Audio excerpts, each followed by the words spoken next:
Hello, ladies and gentlemen, and welcome to yet another brand new show here on the X-Pound. They're multiplying, I tell you. This one we're calling Squared Circle. Specials, thank you. I always forget what the last S stands for. I'm not good with this new name, I gotta get used to it. But anyway, this is Squared Circle Specials. Basically, it's a show where we will take a look at assorted topics in wrestling, whether they be a review of some particular event or DVD, whether they be discussing a particular storyline, an event of the past, a particular superstar, whatever it might be. This is placed for more generic wrestling discussion outside of X-Marks for Hammer, which is, of course, the regular weekly discussion. Yeah, basically, we decided that since we do so many wrestling specials because, well, we love wrestling and that's what the X-Pound was founded on, we figured, might as well make it its own show so it doesn't clutter up the X-Pound special, because we do other specials with other things as well. That we do. That's why we decided on SCS. Yes, and by the way, let me introduce, of course, you probably know the two with me already. We're always here, but that is, of course, from the Shadows Mall, Marcus Shadow. Yellow.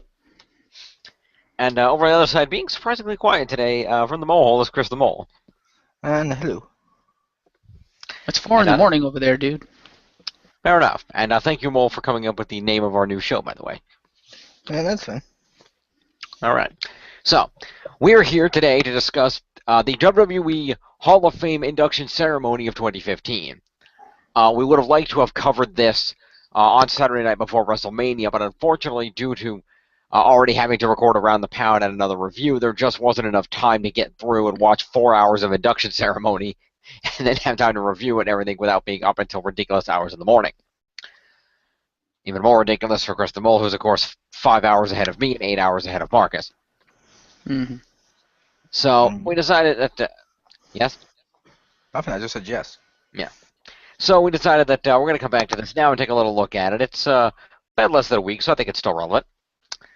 So basically, we're just going to go through. We're going to look at each of the inductees, their inductors, and basically just to talk about our thoughts on the speeches, our thoughts on the inductees themselves, what we thought of their careers and whatnot, a little back and forth here, and kind of reminisce, have a little good time. So the Hall of Fame induction ceremony opened, and I will always say the one thing I like about the Hall of Fame induction ceremony is it is always a great spectacle. It is worthy of being the night before WrestleMania. They always have. I mean, I know it's the Raw set, but it still looks great. They've got the Hall of Fame logos all over it. They got the nice podium set up. They always put the names up real nice. They got the chairs all on the floor instead of the rings, and all the superstars and all the divas and all the legends can be sitting there right front and center so they can make jokes at each other and reference things, and the crowd still's around to chant and things. And I think it's the kind of thing where in the past when they've done Hall of Fames, it felt like it was a real exclusive event. It was the superstars, the divas. It was kind of an in-company type of event. It's the kind of thing where they were kind of honoring each other. And I think the fact that in recent years they've opened it up to the public and actually rented out an arena to host a ceremony and had, they can have 20,000 fans there watching the show, I think that really helps the show because the fans feel like they're really a big part of this because they want to honor these guys just as much as they want to honor each other. And I think that's very important. Well, I would like to say, before we start in on this, I would like to say shout out to the crowd or the audience for the Hall of Fame ceremony, because I think the Hall of Fame ceremony audience is the best WWE audience, bar none, because they're so respectful. They still do the chants and stuff, but they do it respectfully and they do it appropriately. They do. And I'm sorry, Mo, were you going to say something? You said ish. Did you have a rebuttal on that?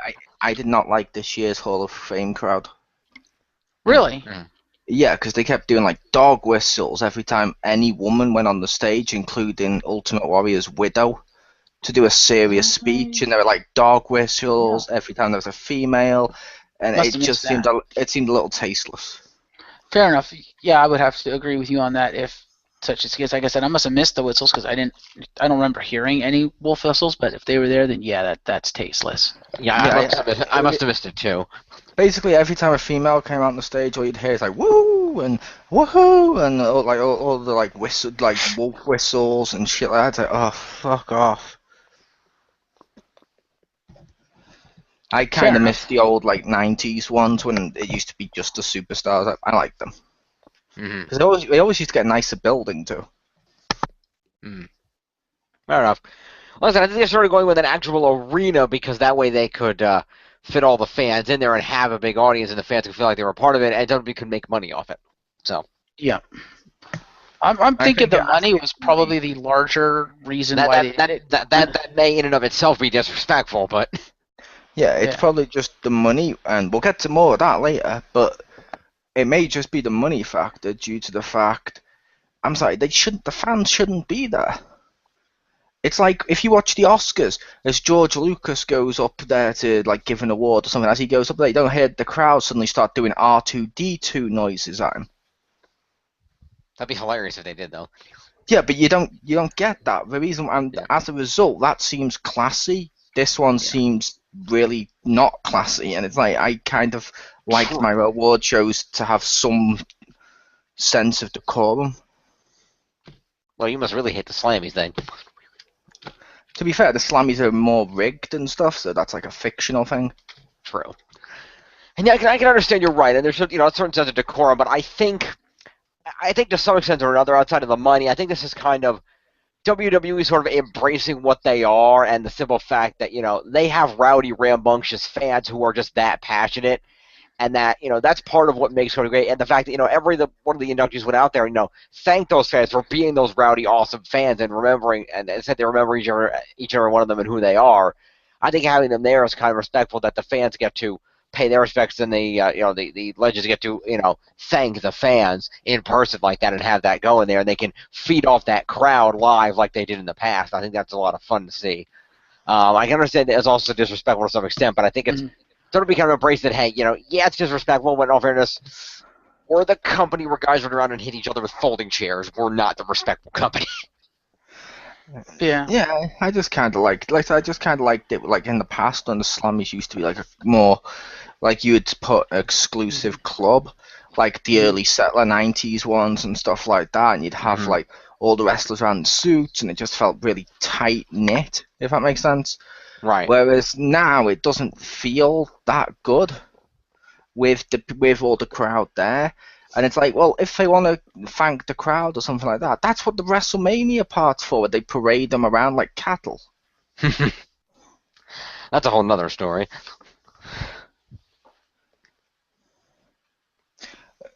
Of course, like I said, of course, some of that might just be me, but I just really didn't like the crowd during this one. It kind of made me want to get rid of the crowd from the Hall of Fame ceremony.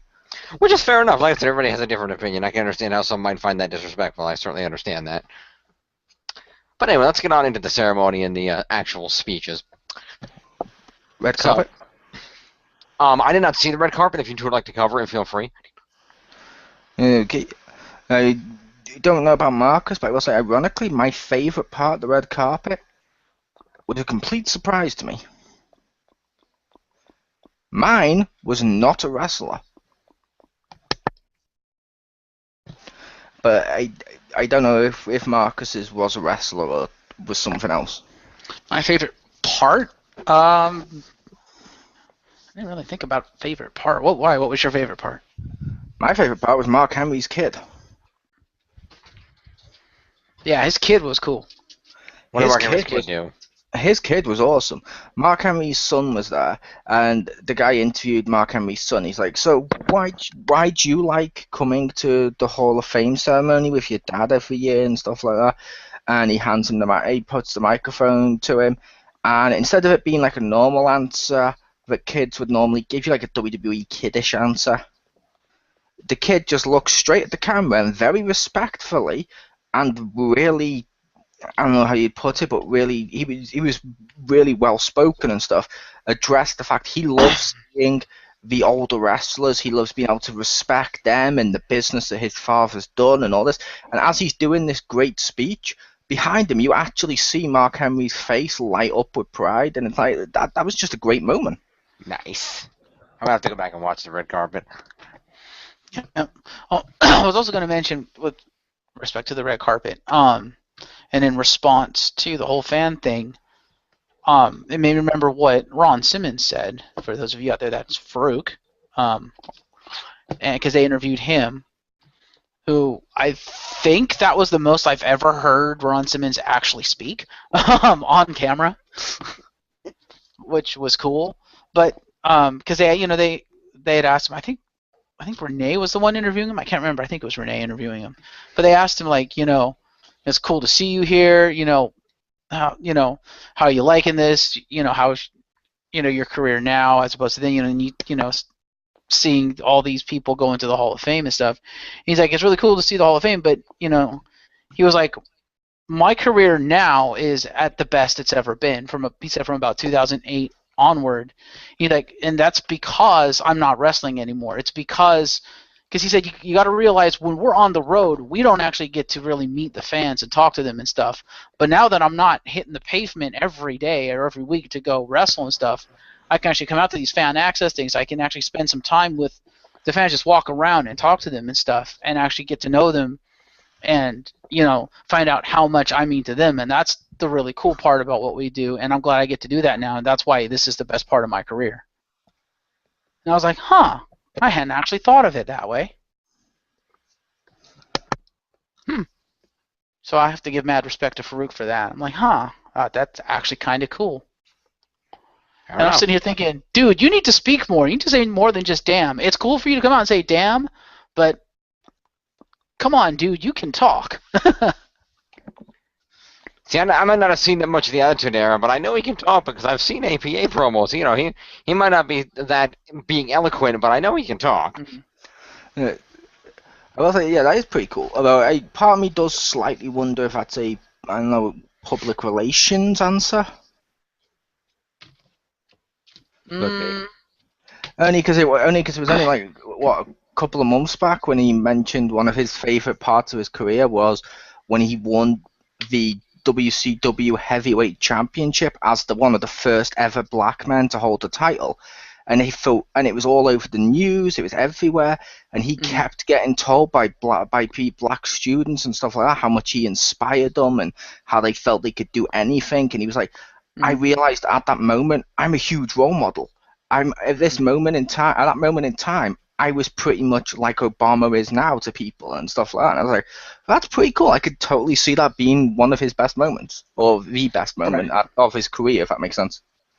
Right. I don't think he's saying that this is the best moment of his career. I think he's saying he's really enjoying this part of his career more than the other parts because he now gets to see the impact, more of the impact he's had on the people, and he gets to get to know them and to talk to them, as opposed to just kind of waving at them and saying hi and going about his business beating people's asses.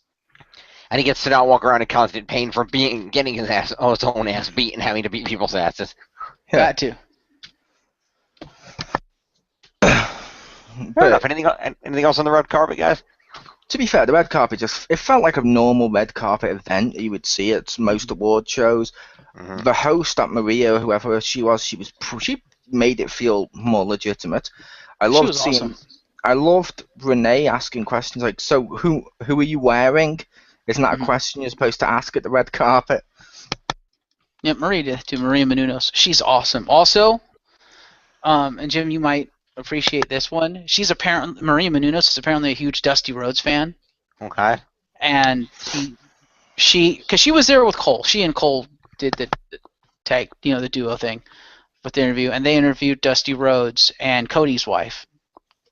Eden. Dusty was walking around with Eden. I don't know where the hell Cody was, but I'm assuming he was there somewhere, probably off with Goldust somewhere. But so I don't think Cody was anywhere because Cody's dead. But yeah, so of course she was geeking out because she got to meet Dusty Rhodes, the American Dream. And then he left. And so Michael Cole mentions to Dusty, Dusty, you got to listen to this because she does like a spot-on impression of you. Like she knows like your promos, all that. And he goes, oh, really? And she's like, come on, you got to do it. And she's like, And of course, she's nervous as all hell because now she's doing an impression of like her hero in front of her hero. And she does. I don't know which one it is, but I guess it's one of the more famous ones. Anyway, it's one that she and her husband, I think she's married, husband, boyfriend, whatever, likes. And she did it spot It on, was- accent and all. It was the son of a plumber speech. Ah, Oh. nice. Yeah, and you could see Dusty standing behind her, just smiling, just like, wow, she's good. And he even says, yeah, that was pretty good. That was really good.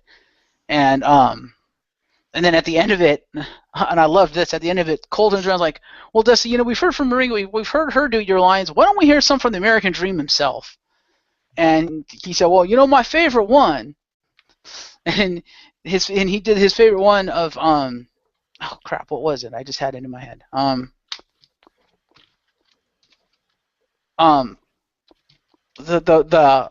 wined and dined with kings and queens. Mm. I was like, yeah, vintage American Dream. That was awesome. Nice. Wine and dined with kings and queens. Like I said, I like that Marie, and I like what She's Renee awesome. was doing, because like I said, Maria was doing the actual red carpet things of, she did ask like, who are you wearing and stuff.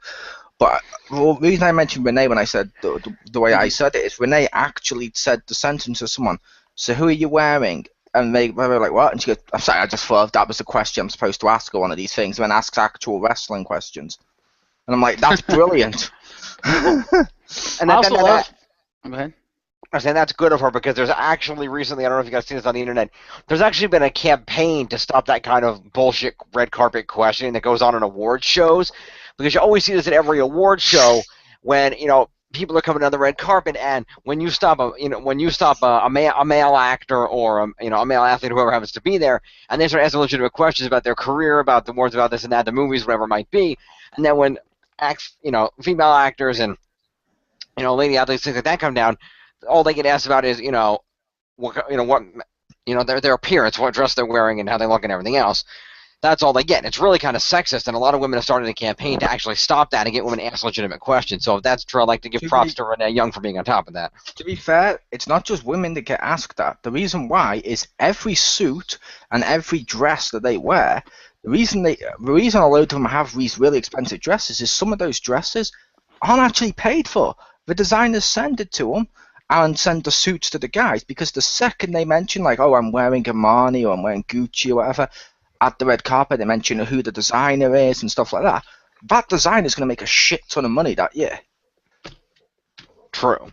And the actors and actresses are actually getting paid for that advertisement. That's true. I just know that there was that campaign, and a load of actresses have been getting behind that campaign to try to, and which it's fair enough. It's more like you can ask, okay, who are you wearing? That's fine. But the fact is, I think that was all they were getting asked. Whereas the actors were getting asked other questions, the male actors were getting asked other questions as well. And it's like, if you're going to ask one, fine, ask her who she's wearing, but then ask her about the movie she's in or what she's here for. Don't be a sexist and only ask her about the dress, I think was the problem. Yeah. Which is if it was only that would be a problem. But like I said, both is good, because like I said, ironically, it helps the actors get their outfits to go there. It makes the actors more money. It helps the designers. Everyone makes money off that. Well, except for the people buying the outfits. But I'm sorry, if you're spending thousands and thousands and thousands of dollars on a fucking dress or a handbag, then you kind of deserve to have your money taken. Yeah.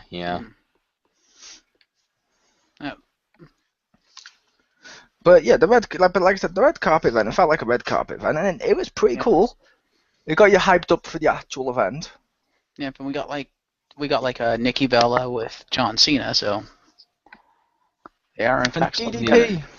DDP, yeah, and his wife, and Big Show and his wife. His wife is fucking tall. Holy crap! Well, she kind of has to be with the Big Show. Yeah, given how tall Big Show is, she's easily like 6 foot something. Oh, I'm sure. But yeah, it was weird though, because it's Hall of Fame, so people aren't in character, they're not in K-fob. So you have Big Show there smiling and joking with Michael Cole, and you're like, wait, what? Like, you have like Michael Cole and Maria, as Big Show put it, throwing him under the bus. He's like, you guys just totally threw me under the bus, didn't you? Damn you guys. Well, I guess that's cool. Yeah, that's cool. Which that is a cool aspect of it though, because it's more. Yeah. It feels more real. Yeah. Ironically, it'd feel more real if they actually had a Hall of Fame. But that's neither here nor there. Well, so hasn't Vince been talking about building one in recent years? Didn't he also talk about killing Monday Night Football with the XFL? This is true. He says a lot of things. But yeah, just quickly, who they actually interviewed on the red carpet. They had the Usos with, I think, was that Jimmy with the kids, Mole? I don't know. It may have been Jay. Well, I think it's the one who's not with Naomi since they just recently got married. I'm assuming they don't have kids yet. Yeah, it's Jimmy is married to Naomi. Okay, so it was Jay with the kids then. That's but what yeah, he said. okay, yeah. Well, I was just acknowledging that you were correct, Mole. Okay, Mole's right. It was Jay. But yeah, I was in with the kids. They had Hogan with his girlfriend, Brooke with her boyfriend or husband, and is it Nick is his son's name, with like his wife or girlfriend? And Hogan with his wife. I said Hogan. No, it's his girlfriend. Hogan with his girlfriend. It's his wife. Really? Because they introduced her as his girlfriend. That's probably because of how much younger she is than him. Oh, okay, fair enough. But yeah, and also fun fact, something happened with her apparently. Oh. Apparently, if you believe this, apparently something happened with her going to the event, like on the airplanes, or I think it happened on an airplane with Scott Steiner, Big Papa Pump. Okay. All sources involved are refusing to comment on what happened, but they've basically acknowledged something happened, and someone took a poster, took a picture at the Hall of Fame. Yeah, his picture is now on the blacklist. Huh. So no one knows what the fuck happened. He just did something to annoy Hulk Hogan's wife, or vice versa. Like, she could have started it, and then Hulk Hogan's ego, I don't know. But either way, I'm not going to take sides. But the end result is he was on the big white sheet blacklist thing of people not allowed in the event or at the event. Okay, then. Okay, then. I thought it was a little interesting. Quite interesting. But yeah, so they interviewed the Hogan family, as we alluded to, DDP and his wife. Let's see, Brie Bella and Daniel Bryan. What? They should have introduced Hulk Hogan's son with Mankind's entrance music. Thank you. Ha! Nice. They interviewed Michael P.S. Hayes. Yep, fabulous Freebirds. Yeah, but he was in some gaudy ass sparkly blue suit. It's Michael Hayes. Yeah, exactly. He's not exactly known for fashion. He's always known for doing something that's very rock and roll. Mm-hmm. I also loved his reaction when Cole did the cutting him off thing, because they only allotted so much time with each person because they have to get as many interviews in as they can before the actual event. He goes, "Wait, are you cutting me off?" And Cole goes, "Yeah." And he goes, "All right, cool. See ya." And walks off. I was like, wow, that's an interesting reaction. Who was? Let's see, who else was there? We saw Mark Henry with his kid. Who else did they interview, Mo? I can't remember all the people they interviewed, but I remember Mark Henry and his kid. I remember DDP. I remember Hogan, but I don't remember all of them. Mm-hmm. Oh, they interviewed Cause there was Jake the lot. Snake Roberts. I remember them interviewing Jake the Snake Roberts. That was cool. Which this also cuts us to another point, slightly. Like, this happened at the Hall of Fame, and it was part of the Access weekend and stuff. Mm-hmm. Why was WrestleMania today? Why was it just clips and interviews? Why the hell don't they show us some of the Access stuff? Because that will make people want to go to next year's Access. Plus, it'll be cool for fans that couldn't go to see just some stuff. It doesn't have to be everything, but just some. I can agree with that. Yeah, I can agree with that. Like they did that when they opened up WWE New York, and you had like the Big Show bust and Stacy Keibler's lower half bust and stuff. Mm-hmm. Yep.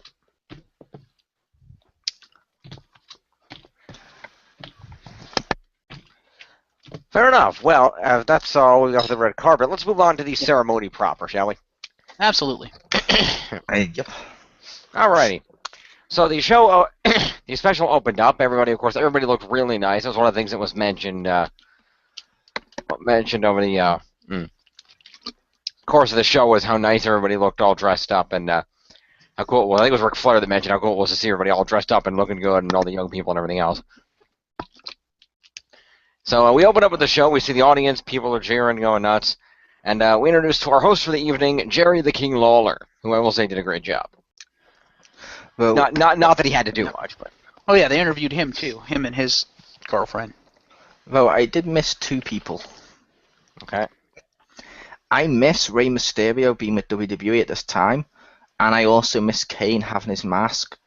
Only because for me, it's kind of a Hall of Fame tradition to see someone in a suit with their mask on, and it be Kane or Rey. That's kind of a tradition, them in a suit but still wearing their mask. It's always hilarious. Technically speaking, you got one because they had Vader. He wasn't either Kane or Rey, which was the tradition I wanted.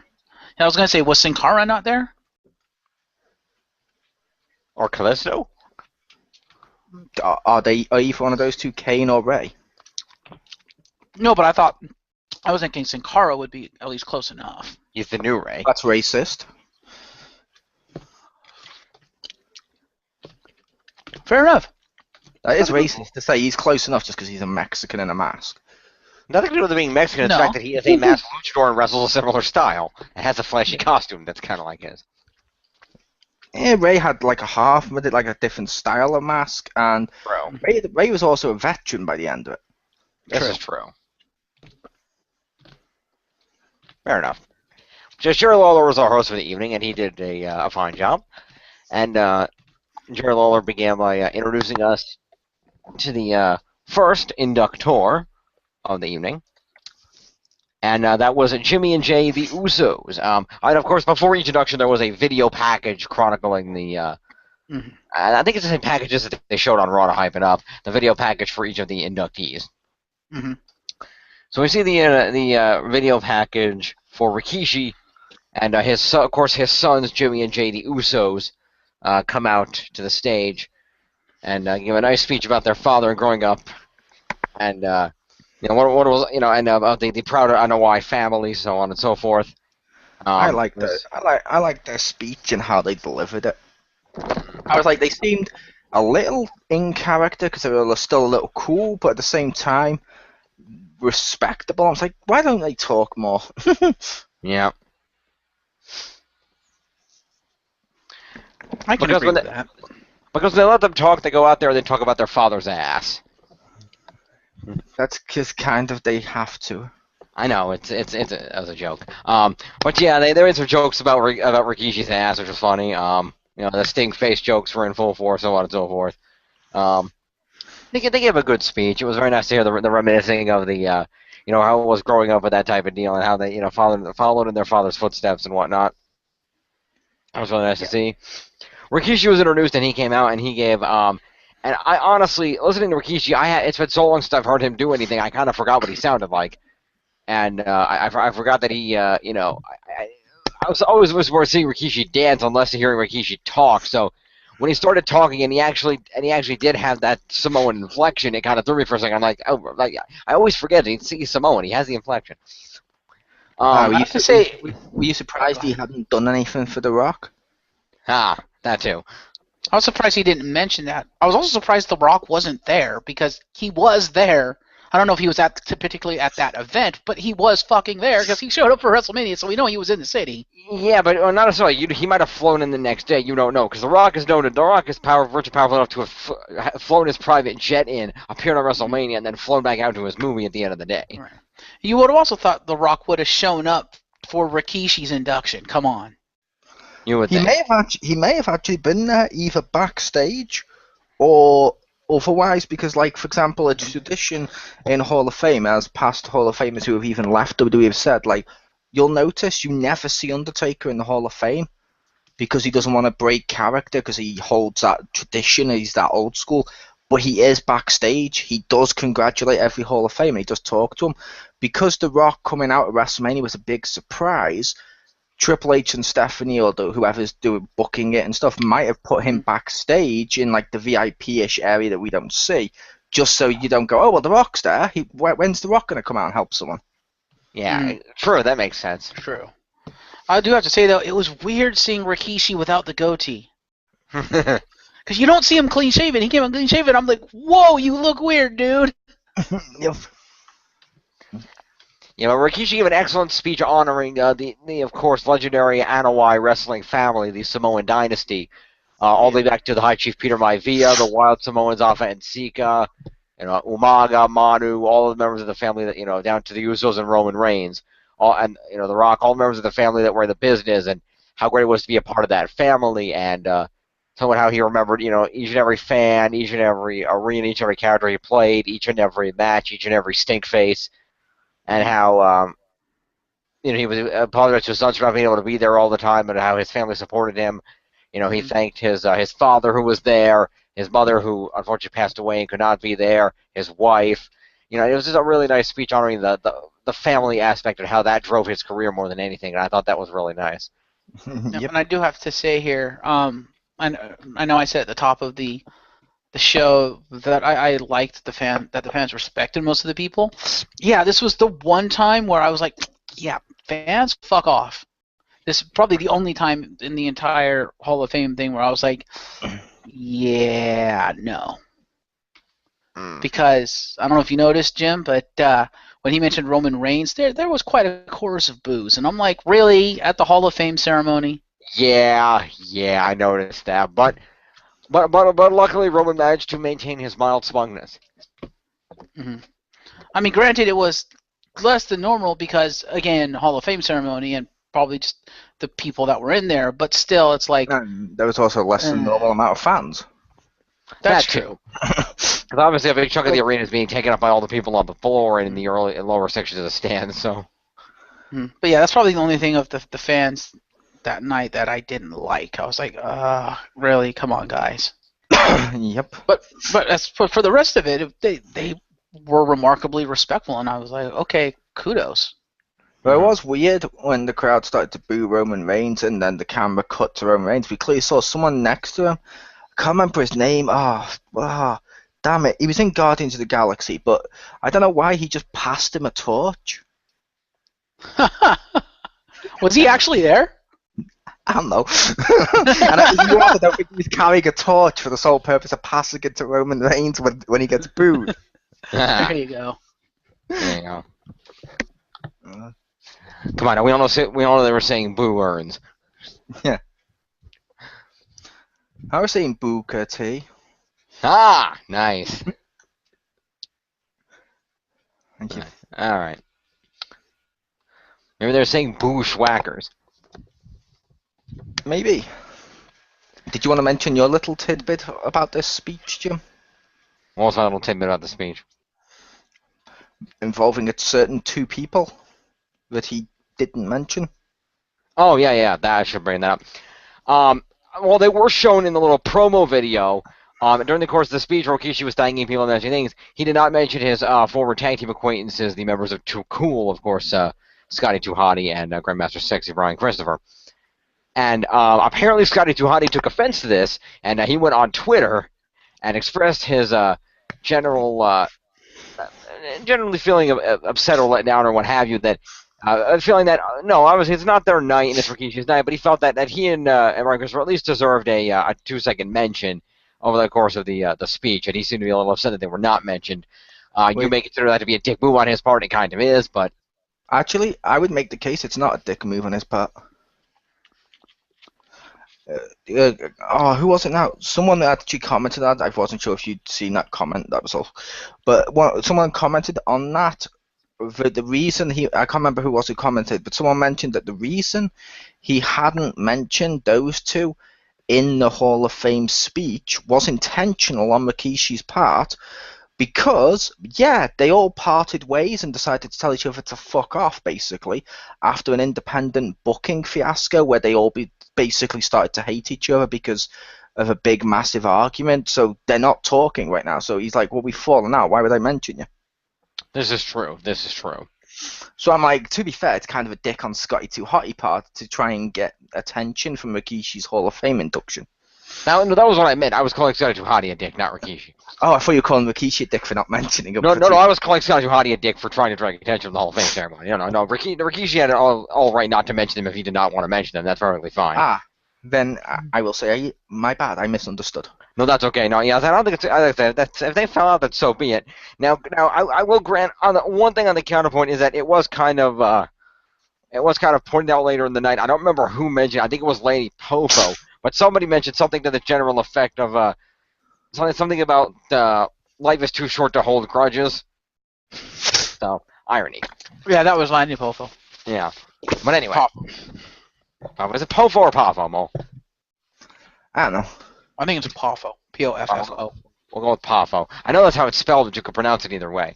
But we'll go with Pofo. Anyway, so yeah, overall, outside of that, what did you guys think of Rikishi's speech? I liked thought it was Rikishi's good. speech. Yeah, I liked it, and I like that they did the dance, and one of the Usos busted out the worm and did it really well too, I might add. He did, yeah. And like the other one put Rikishi's sunglasses on, and that was kind of cool. And I thought Rikishi was placed perfectly for the Hall of Fame ceremony at the point he was. Mm-hmm. Not because he's worse than anyone, than every single person on there. I'm not saying that. No. But he's big enough and popular enough, more popular than some of the ones being inducted, that it was a great way to boost the crowd quickly without it being the biggest attractions. So that was kind of cool. Yep, and his induction was definitely the most energetic of them. It was the most kind of happy, if you will. You know, it had that good feeling, and so it was a good way to kick off the ceremony because it hooked people in. Though I will say I'm a little, I don't know, jaded maybe by his Hall of Fame induction. Why is that? I don't know. He got inducted into the Hall of Fame. It happened to be this year. Fair enough. And it also happened to be the same. His speech happened to go through all the Samoan heritage, including Roman Reigns, right when WWE is trying to make the crowd cheer him. That is true. I'm not saying the two are connected, but I'm pretty sure they are. Makes you I'm wonder. sure. I'm sure this is like a political move putting him in there. If that makes sense. True, and while that may be the case, I don't think that should take away from the fact that he deserves to be in the Hall of Fame. I wasn't saying he doesn't deserve to be in the Hall of Fame. I was just saying with his speech, and not about how he was inducted. With his speech and placement, I would like it more to be, because I can't tell because it's WWE at this point whether or not this was about him, whether or not it was about them trying to push Roman Reigns. Because I would want it to be about him, not about anyone else. That was my point. I can agree with that. I can agree with that. So, moving along. Oh, we had that speech, and then we had another cool video package. And we were introduced to what I think is safe to say the greatest WWF champion of all time, Bruno Sammartino, who proceeded to come out and introduce in a great way and induct his protege and good friend Larry Zbyszko. Yep. And I felt that this right here was the best portion of the program, personally. I will say I love Bruno Sammartino. I also love the fact one of, like I mentioned the other day on one of the, I can't remember if this was recorded or not. Actually, I'm re-mentioning it. On one of the videos, he mentioned he was happy to retire and he expected to be forgotten within a month or two. And then when he got into, and he mentioned, and when I got inducted into the Hall of Fame, the amount of reaction from the fans, I was like, oh my, they actually still remember me.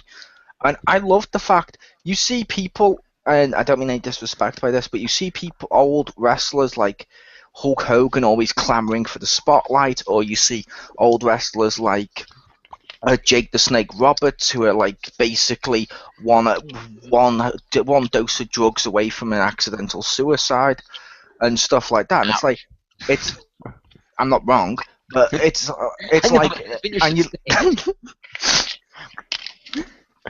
maybe, but anyway, more on that later. No. Basically, Oh, but, but, wow.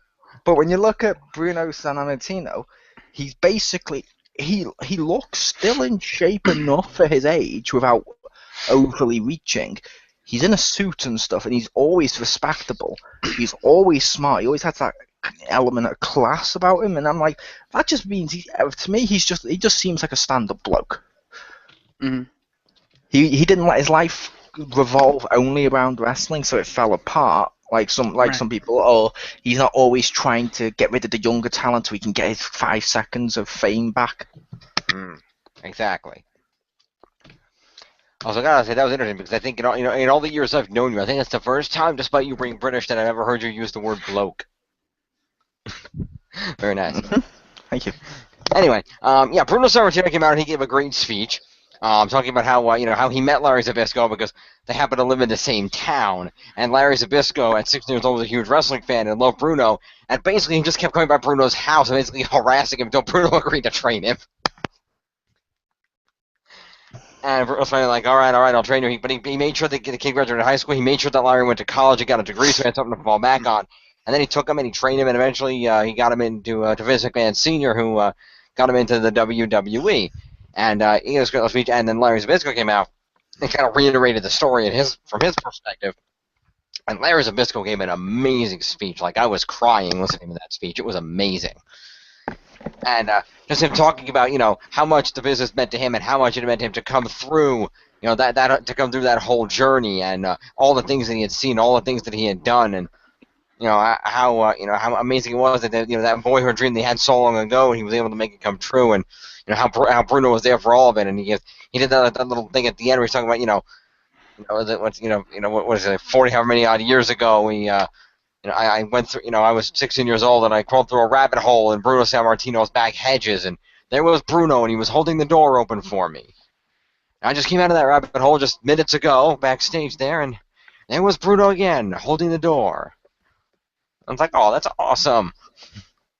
Yeah, he gave a good speech. I do have to say, and it might be A, because of his age, and B, because of the emotionality of the moment, but the fact that he kept reiterating himself, he kept saying the same thing over and over again, kind of took away from it, I think, and made it longer than it should have been. I can agree with that. He did go on repeatedly a few times. He did do that. I will say I agree with part of what you said, Jim, and that is I do think this was the greatest speech we had at the Hall of Fame.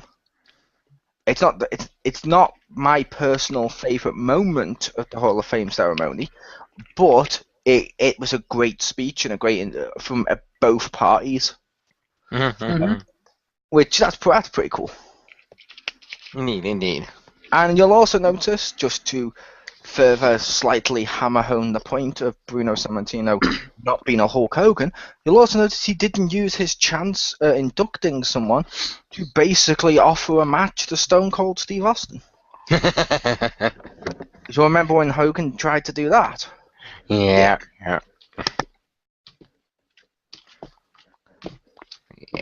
More on Hogan being a dick later. We'll get there. So that was a nice induction. I didn't know that much about. I mean, I knew who Bruno Sammartino was, and I had heard the name Larry Zbyszko, but I didn't know much about him. So hearing that story, I kind of feel like I know more about him now. Like, okay, he was this big wrestler, the heel turn, the WCW commentating, all the stuff that he did. I feel like I'd heard the name, but I didn't know much about the guy, and I really learned more about it through that package and about Bruno, and I got a real respect for both of those men from just from hearing that, even though I didn't know much about them beforehand. Cool. So that was cool. So moving along. What's that? I agreed. I said that was cool. It was. So moving on, the third induction of the evening, we had Natalya come out to the stage, and Natalya proceeded to introduce and induct Alundra Blaze, aka Medusa. I thought this was pretty good. I thought Alundra gave a great speech, and Natty, pointing out how how influential Alundra was to the Divas and to her personally and all the women out there, I thought was very cool. kind of putting that over. Yep. This I, was I, this was one of, if not my favorite, induction. Yeah, I liked Alundra Blaze's induction. She was awesome. She's hot. Oh my god. yeah. Oh yeah. Well, the one thing I don't really, I can understand sort of, but the one thing I didn't get was why and how Natalya was chosen to be the inductor on this one. I don't know. I just don't know what the connection is there. It's because Alundra Blaze was friends with the Hart family at one point, and as well as that as well, it's probably because out of all the divas on the roster, with Alundra Blaze or Medusa always representing that female that could go out there, kick ass, and being the female that could go out there and put on the best matches on the roster and stuff like that, who's better? True. Which is fair enough. And Alundra gave a great speech about how developing the women's division and all the things that she did. She got very emotional. She she thanked her husband who was a major colonel. Something I can't remember. They said his rank, but he's in the military in the armed forces, and they actually flew him in specifically for the Hall of Fame ceremony. He had been deployed at the time, which was really cool. And she talked about of course the title and the garbage incident and everything, which was to hear more about that from her perspective was kind of interesting. And then the fact that she went at the end, she brought out a trash can that Natalya brought out for her, and she started pulling things out and making comments of things in the trash can, from Eric Bischoff's book to the bra and panties because she hates those kind of matches, to all kinds of stuff. Barbecue. JR's barbecue sauce, and inevitably pulling out the title belt and just saying, the title is back home where it belongs, which I thought was really cool. Yep, which I thought that was awesome because, like I said, growing up, she was women's champion when I was watching when I was really younger, and I remember in WCW as Medusa and stuff, and she was always putting great matches, and one of those you kind of thought never gonna happen. Mm-hmm. Then when it got announced, I was like, yes, and then seeing it, it's like, yes, it's actually happening. That's awesome. She totally deserves the respect. I also loved the fact she mentioned the fact she hated the bra and panties matches. Like I've mentioned, I hate them. They completely discredited women's wrestling for years, and they've set it back fucking so long. Fuck that era. Yep. Pretty much. But yeah, that was a really great. And in all fairness, you wouldn't think that was going to happen, but in all fairness, at this point, the fact that they've the Ultimate Warrior put in last year, and they put Randy Savage in this year, with the sole exception of a certain guy with claw mark tights that I won't name, I think anything is possible. China? Maybe not China. You're right.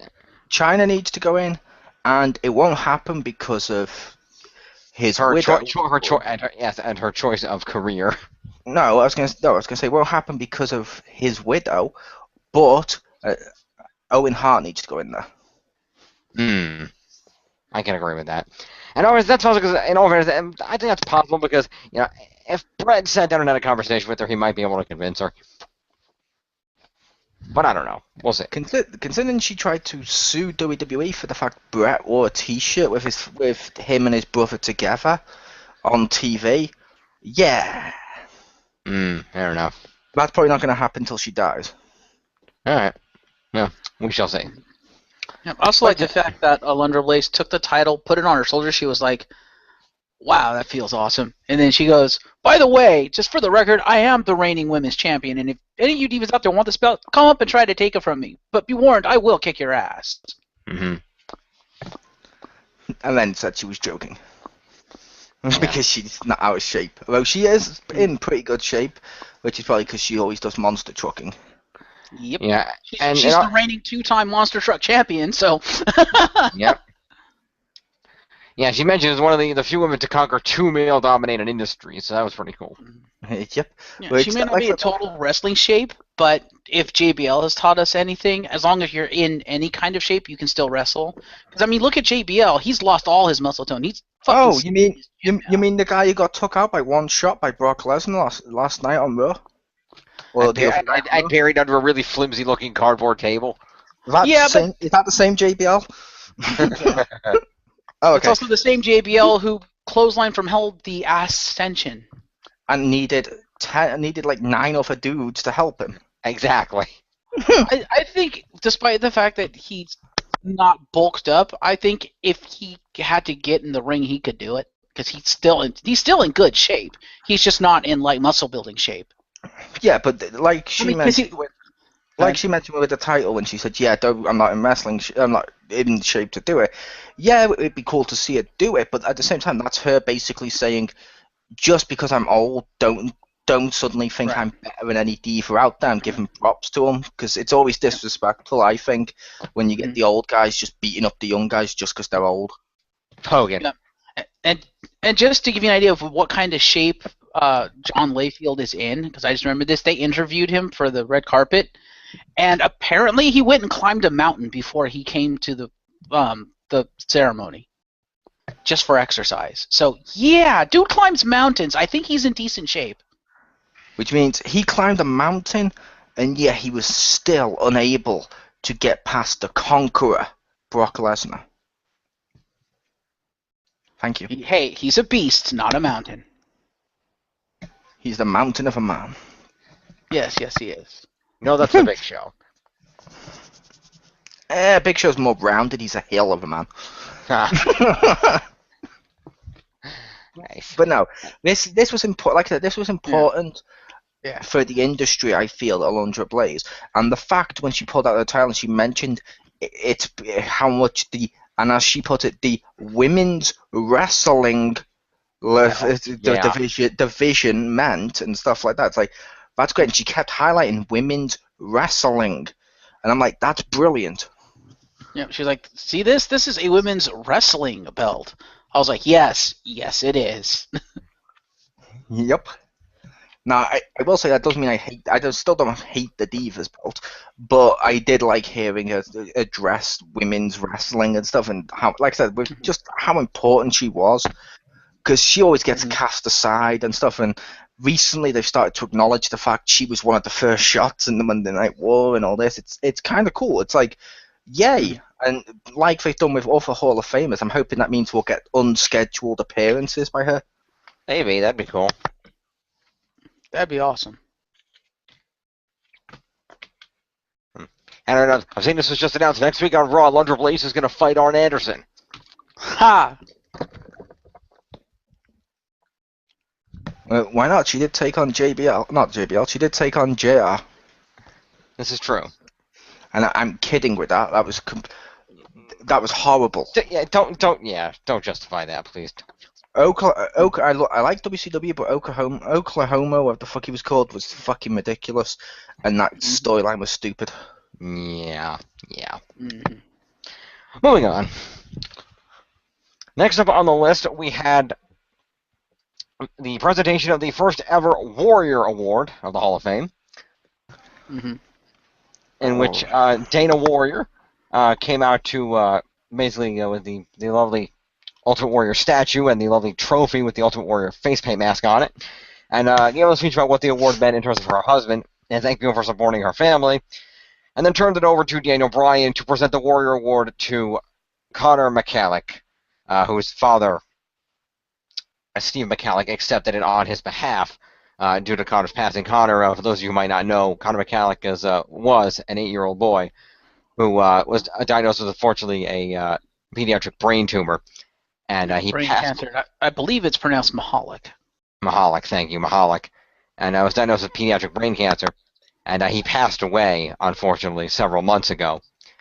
And they decided to make him the first inductee here. He had been fighting this, and he had to actually put a YouTube video out that went viral saying he wanted to meet his hero, Daniel Bryan. And inevitably got to the WWE and Daniel Bryan, and they set it up. And he spent time hanging out with Daniel Bryan and, at that time, Kane, because they were, or at least one of them was the tag team champions. I'm still not sure which one. And they kind of hung out. They did a lot of stuff. Conor McCallick and his family got to sit in the front row at WrestleMania to see Daniel Bryan win the title at WrestleMania last year, which was really cool. And it was kind of had a really big influence on everybody, and they WWE helped the family out. They founded Connor's Cure, a charity to support research for pediatric cancers. That's raised over $200,000 in the last year since it was founded. And it was kind of a really big deal. He met all the superstars. He had a big impression on all of them, and they all loved him. And I think it was appropriate that he received the first annual Warrior Award. And then it was a award that Warrior himself suggested in his speech last year. I think made us all the cooler. Nope. Hmm? No, he didn't. What do you mean? His speech last year, he suggested a new award for the guys backstage who were always there for 20 odd years, the guys who always get passed aside, the guys who always get mistreated, the guys who are working hard backstage. And WWE took his Hall of Fame ceremony, edited it when they showed off what he was saying and talked on what he spoke. They picked certain parts to make it seem like this is what he wanted, and then gave it to Connor. Which is slightly disrespectful to Ultimate Warrior. And yeah, if you want to see more on this, I do highly recommend people read, and I can't believe I'm going to suggest this, but people need to read Justin Roberts' blog. Okay, then. He goes into great detail on what that speech was, shows the evidence and stuff. He then also shows photos of him meeting Connor, how Connor met Daniel Bryan through a local radio station, not WWE, and various other stuff that WWE lies about. Stephanie got involved near the end and stuff, and she only got involved just a couple of months after she'd also tweeted and stuff, and he shows the tweet about how philanthropy is the future for companies to make money, i.e. this whole segment now feels distasteful. Ouch. And when you look at all the stuff, and he actually has photos of him meeting him and all the stuff he went through. It's not like he's lying. He's got shitloads of photos from a while for it, and he's got all the evidence and stuff on his blog. Yeah, this looks really horrible. Basically, WWE is using Ultimate Warrior's death with the speech he used to give an award he didn't want to someone else. They lied about who he was and what he was and stuff. He's still a great kid. He still did loads of great moments. It's still emotional for him to be in the Hall of Fame and stuff for people involved. And I hear loud noises, but yeah, I like the chewing. But yeah, basically, it's also a case of you've got all that, like the lying of the Ultimate Warrior speech, the lying of all the stuff to do with Connor, and the fact it looks like they're doing this because it makes them look better as a company, which makes them more money, and also they make some money off all these charities that they advertise for. I don't know, it just leaves a bad taste in my mouth. Okay, then. Was no one supposed to address that? Yeah, fair enough. Didn't even know that was a thing. Yeah, that's a thing. Me either. Regardless, I still like Daniel Bryan's speech. I really did. It was a good speech.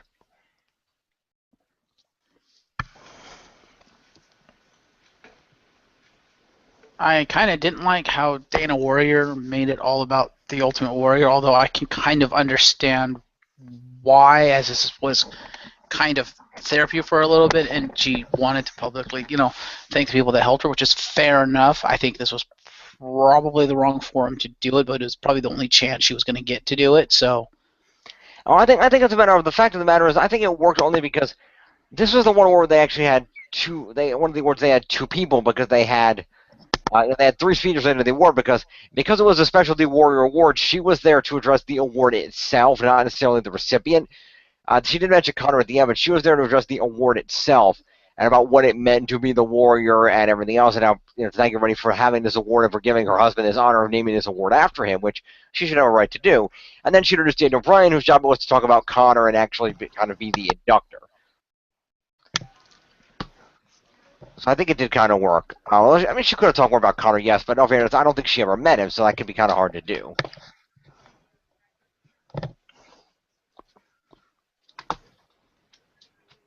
Am I wrong? No, you're not wrong. I was just quiet because I gave my reasons on why I did not like this. Yeah, no, you're not wrong. But I don't know. I just, like I said, I didn't like the fact that she made it all about her and her grief and Warrior, and that's not in any way, shape, or form me trying to, insult her or anything like that, or disrespect her or anything, but it's like, I don't know. Like, I think it might have been better if her and Daniel Bryan were out there at the same time, so she could do her thing about the award, talk about what the award's about, but keep it more focused on what you're actually there for, which is the award and the person, because she barely spoke about the award itself. Her whole speech was about her and her grief and her husband, which I'm like, okay, I understand it, but I don't like it because it doesn't feel right.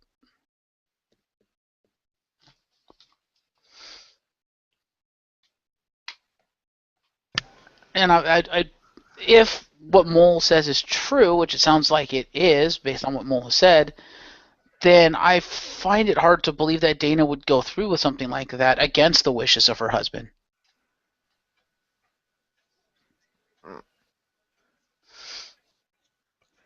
To be like I said though, to be fair, it wasn't his wishes that you never give an award to children. But No. I'm just saying WWE's made it wrong and twisted it to what they wanted. But she probably went along with it because it's not really, you know what I mean? It's not really like something Ultimate Warrior would never ever 100% want. But at the same time, it's not what he addressed in his speech. But at the same time, like you mentioned, this was sort of therapy for her, so she's probably giving thanks to him. So she's probably in a position where she feels she kind of has to. Yeah, but I'm just saying I'm surprised that she even agreed to kind of do it, just because, like we said, it's not what he actually asked for. It's like, well, no, I'm not going to let you name an award after my husband when it wasn't even something he said or addressed or even wanted. It doesn't have anything to do with whether it was right to give Connor an award, because I agree he deserved to get something to be recognized in WWE because of how much he meant to the superstars and the people in WWE that he met, and how much the WWE meant to him. I'm totally behind him getting some sort of induction here at the Hall of Fame or whatever. But the fact of the matter is, if WWE did twist the facts and stuff around like this, then in my opinion, it's kind of disrespectful of Dana to do all this in memory of her husband when she knows full well it's nowhere near what her husband asked for. And it's like, if you're going to have a Warrior Award, actually make it an award for what he asked for. Yes, but like I said, it could also be a case for her. It could be a case of it's not something he would be opposed to, if that makes sense. No. It's not something he'd be opposed to. And also, like you yourself said, WWE, and she had addressed during her speech, WWE had been therapy for her for so long with her husband's grief. When you get that way, if someone helps you get over it, you really do want to help them out any way you can. So WWE's like, look, this will help us with this, and it's honouring your husband. You know what I mean? She's going to kind of feel like she has to do it.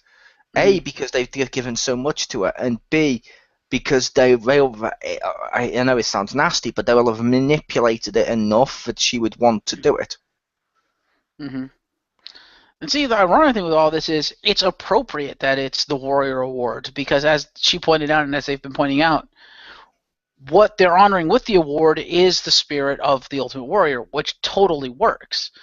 But as you pointed out, the big problem with it is it's not what he asked for.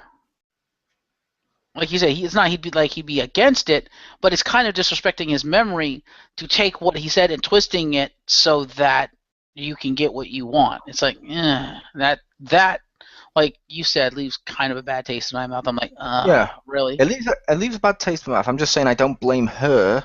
I don't think she's disrespected him in any way. And I don't think it's our place to say she's disrespecting him.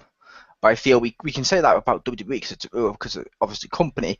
And let's not forget, this is the same company that used Eddie Guerrero's death for an entire year, including stuff like Eddie's dead to get heel heat.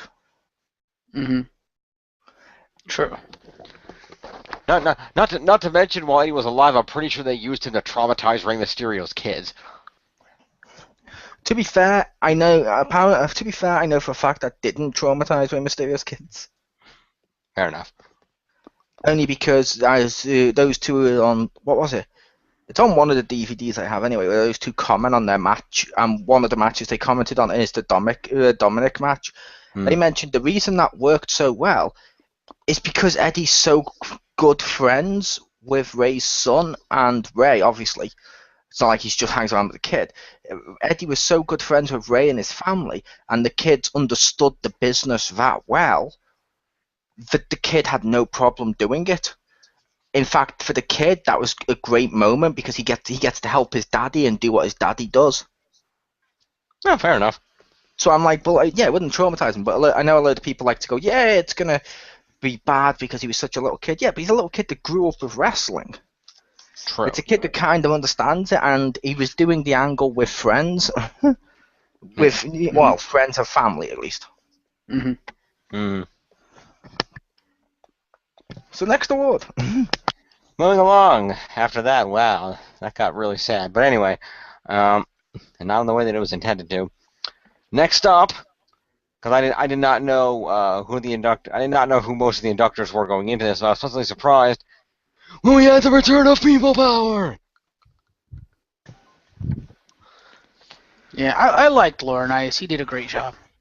He did. Yeah, John Laurinaitis kind of gave it, and I like how the people started chanting People Power for some reason, even though he was heel when that happened. But they started chanting People Power, and he's like, no, it's not about People Power. It's not about People Power. It's not about me. Tonight it's about the Bushwhackers. I think, to be fair, the reason people chanted People Power is Jerry Lawler introduced him, mentioning People Power, and he came out with his music. Because that's kind of been his thing, if that makes sense. True. It's like Shawn Michaels was a heel when he kicked Marty Jannetty through the barbershop window. He's still going to get people mentioning it to him and talking to him about it. Fair enough. So, because what else are they going to chant at him? He hasn't been faced as John Laurinaitis. Johnny Ace. No. But yeah, so John Laurinaitis came out and gave a speech about how he was basically trained by the Bushwhackers. He was sent to the Bushwhackers by, I believe he said, Dusty Rhodes. And basically he was sent to New Zealand to be with the Bushwhackers and to work with them, and they basically taught him everything he knew about the business. They trained him up. And he went around with them. He was their flag guy. He put up a picture of him. And he basically traveled around with them. He carried their flag for the period of time that started his career and launched his career.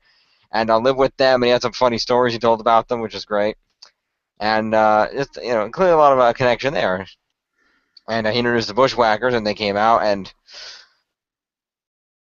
I don't really know much about the Bushwhackers from the past. I mean, it seems just like crazy silly dudes, but the Bushwhackers came out.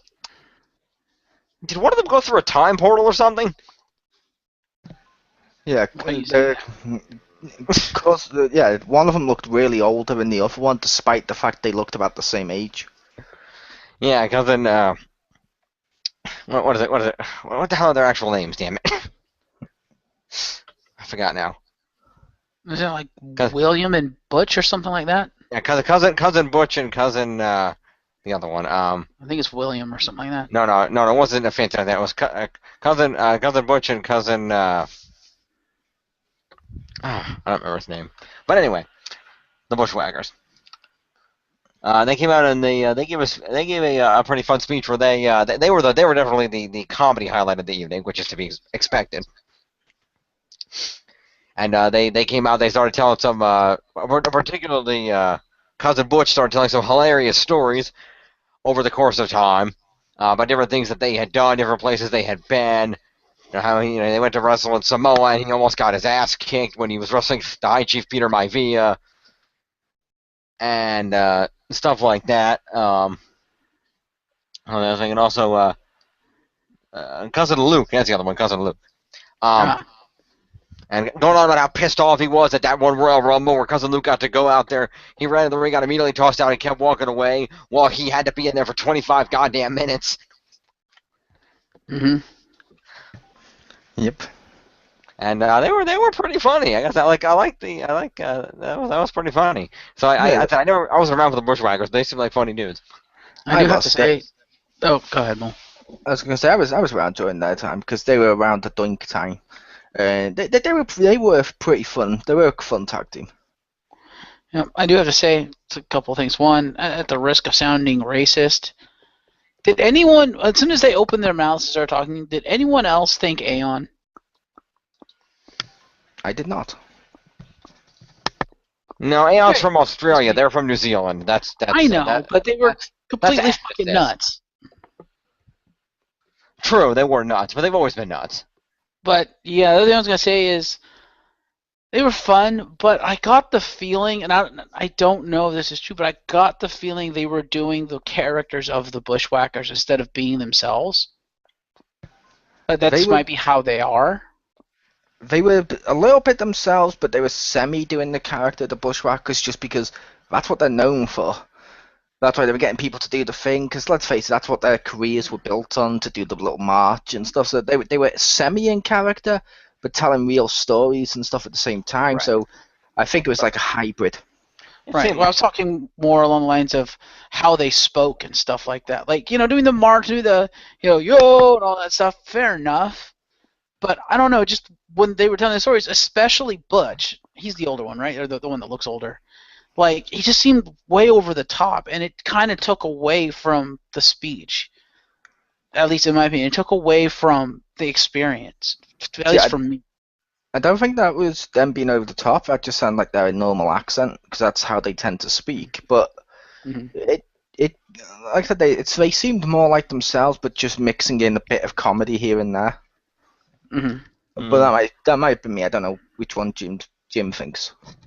I got a little bit of both. I think it was a matter of they came out and they were, honored to be in the Hall of Fame. But the fact of the matter is, they were happy and they know that, they love their fans and the fans love the characters. And I think the characters were, like everybody always says, the best characters in sports entertainment are the characters that are just an extension of your actual self turned up to 11. And I think that's the Bushwhackers' words. These are just, two good old friends, good old homeboys from New Zealand.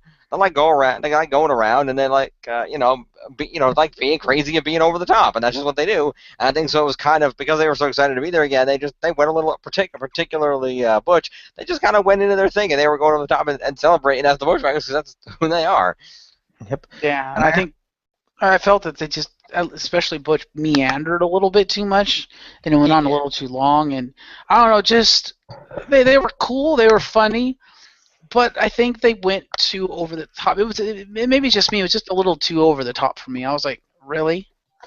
Yeah, fair enough. And yeah. I was gonna say the same thing I normally say to people whenever they say that thing you mentioned then, Jim, of the best characters in wrestling always the ones with yourselves turned up like 10 degrees or whatever they normally say.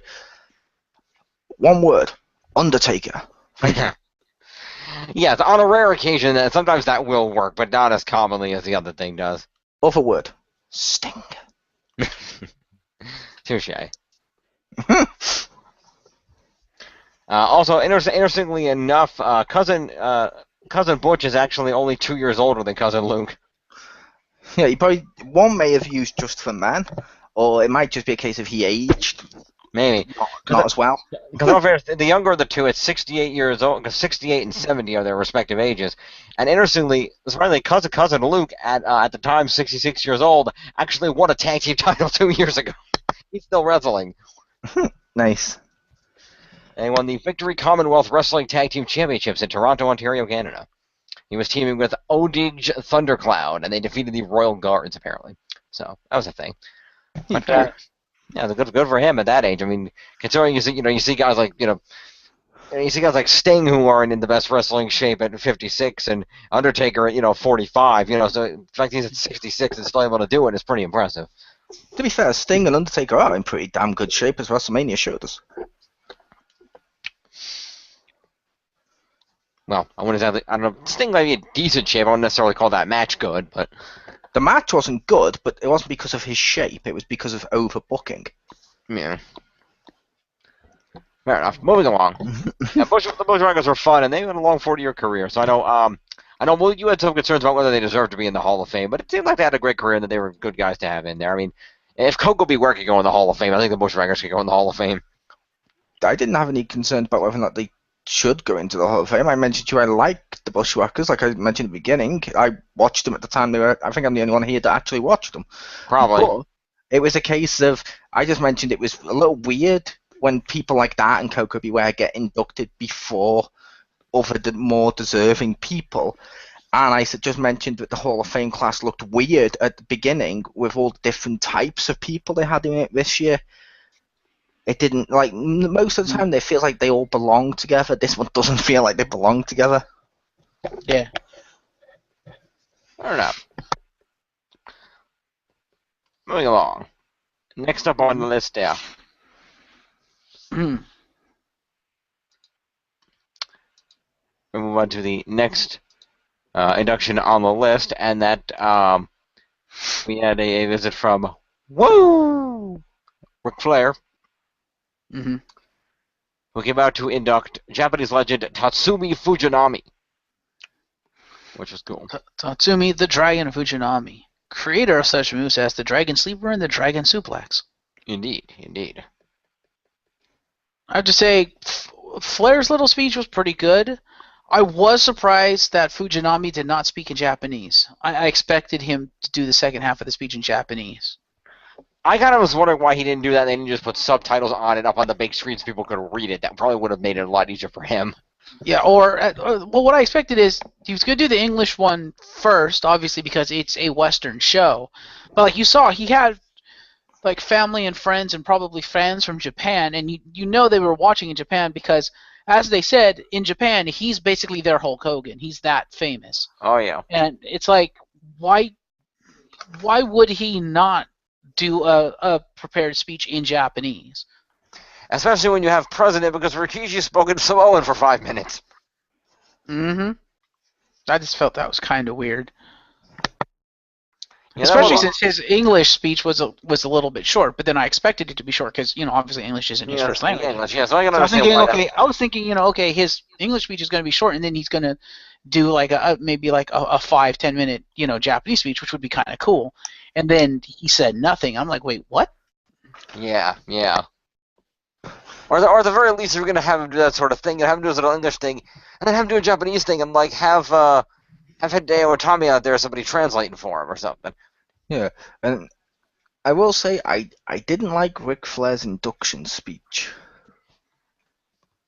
Okay. That might just be me.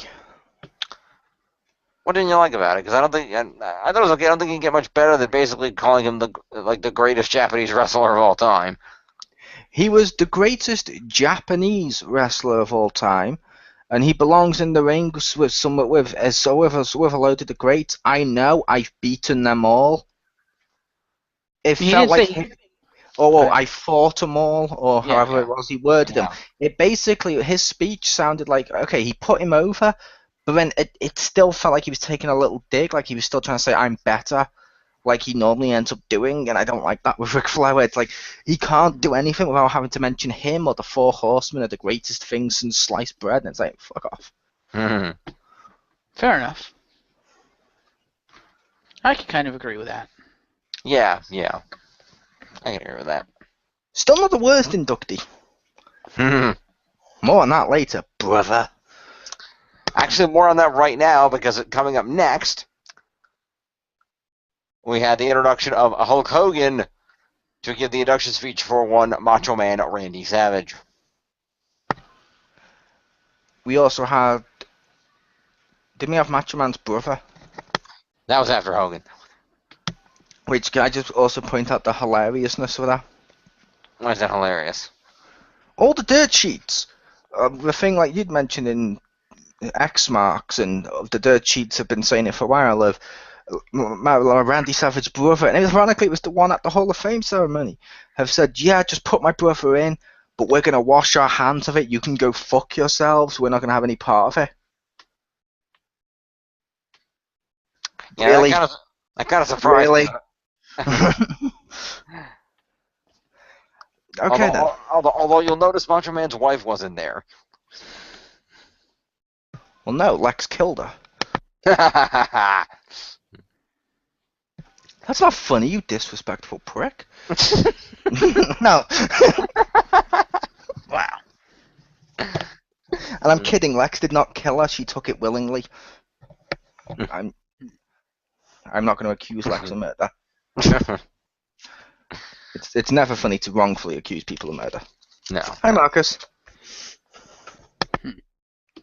Right. No, and I'm just putting that out there that she did actually take it herself willingly, because I know some people are ignorant enough to keep saying Lex killed her when he didn't. Mm-hmm. Which is fair enough. Good to clarify. But moving on to Hulk. Indeed. Yeah, Hulk Hogan gave us a little introductory speech about Macho Man, which, on him credit, he did talk Macho Man up and mentioned that basically Hulkamania wouldn't be Hulkamania without the Macho Man and stuff. So I did give him credit for that at least. I do, but like I said, those two had massive fallings out. Arguable whether or not they actually worked it out before the end, considering the only one who seems to have any recollection of this is Hogan. And his entire speech was, yeah, and you'll remember, people were wondering whether or not me and Andre the Giant would live up to the hype at WrestleMania 3. Oh, we definitely lived up to the hype. Yeah, he mentioned Macho Man and Steamboat stole the show, but some of the other stuff like, oh yeah, and Hulkamania's never had a better time when he was teaming Macho Man. It's like, really? Are you using Macho Man to try and get yourself more cheers? That's what it felt like to me. It felt like Hulk Hogan was reaching out and trying to take just any of this Macho Man spotlight, put it on himself, and make it like he was a bigger deal.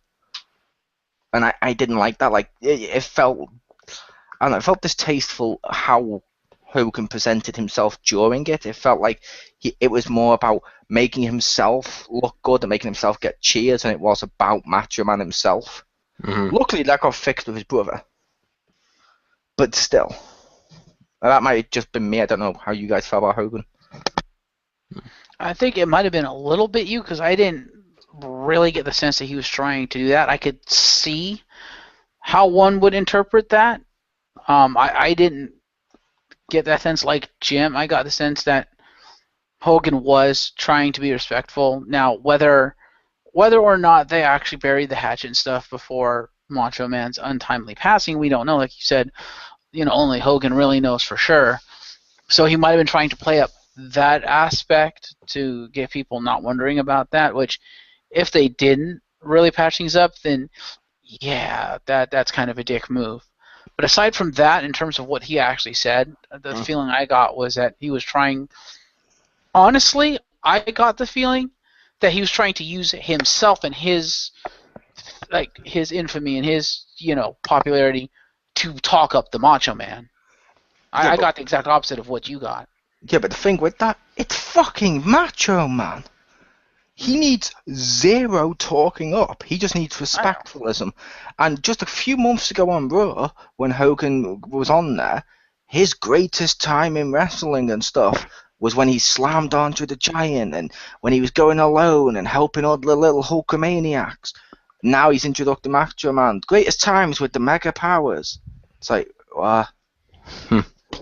It felt like he was latching. It felt just like he was leeching onto Macho Man, and I don't like that. Fair enough. Yep, that's about right. Jim, what do you think? What was your feeling that you got from Hogan's little speech? I got the feeling that I think he was legitimately trying to put over Macho Man, but unfortunately, Hogan being Hogan, he can't help himself and put himself over in the process of everything he does. I don't think it's intentional. I think it's just so ingrained in his personality he can't stop himself at this point. That could also be the case. He was trying to do the right thing, but unfortunately, he's just a douche. Pretty much. Fair enough. I also love that we finally got to hear something from Hogan without him using the word brother at all. He used it once, but it sounded natural. That kind of surprised me. I'm like, wow, he didn't say brother every other sentence. Holy crap. He didn't. Like brother or dude. It's like for once you actually got to hear him speak as himself. And it's just like, okay, that's kind of cool. That to be fair, he's done loads of stuff like that. It's only since he's back in WWE on TV that he's doing the brother and stuff, but like when he was in TNA on all the DVDs when they have interviews with him and stuff, he's always capable of not using the word brother. He just does when he comes out on WWE TV because it's sort of like a cheap pop. Mm-hmm.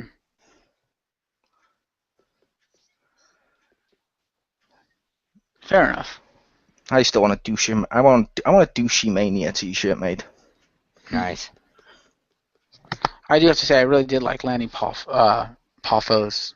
Yeah, the fact that he wrote poetry, that was pretty awesome. I didn't expect him to be a poet, and he mentioned he was a poet. I was like, well, that explains it. And he's actually a pretty good poet. I have to give him credit. Yeah, that was great poetry. I liked it a lot. Yeah, and he did a great job. He did a great job, I felt. Yeah. Mm. It's pretty bad, in my opinion. Not because of who he is or anything like that, but it's pretty bad that I get the sense from the point he was announced to being introduced into the Hall of Fame, all the way up to now, the only one capable of doing Macho Man justice was his brother. They announced Macho Man going into the Hall of Fame, and it's just, oh yeah, and people shaking their head, refusing to do the catchphrase. Hulk Hogan's speech, like I said, it felt like he was putting himself over. I mean, this was the only one that felt good, if that makes sense. It's like the rest of it just kind of felt like, really? Why are you doing this to him? Mm-hmm.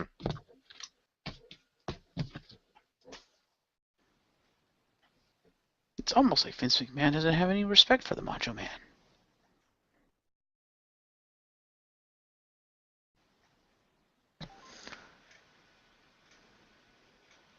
Mm-hmm. No? Yes, maybe. I was waiting for Jim to speak. No, I was waiting for Mole to speak. I said my piece. Okay. Yeah.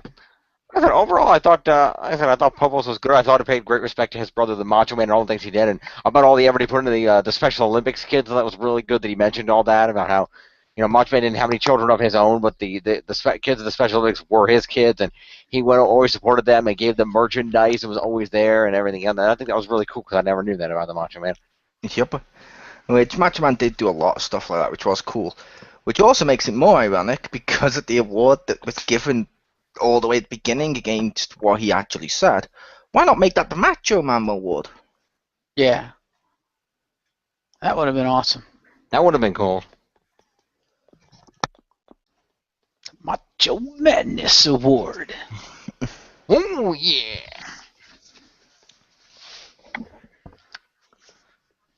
Fair enough. I also like that he mentioned Bonesaw. I thought that was Yeah, cool. that was kind of cool. He did. Bonesaw's ready. That was fucking awesome. I wasn't even expecting that. I'm like, wait, is that Macho Man? What the fuck? And I was really surprised to see he was still completely fucking jacked. I was like, wait, he should not have that kind of muscle right now. What the fuck?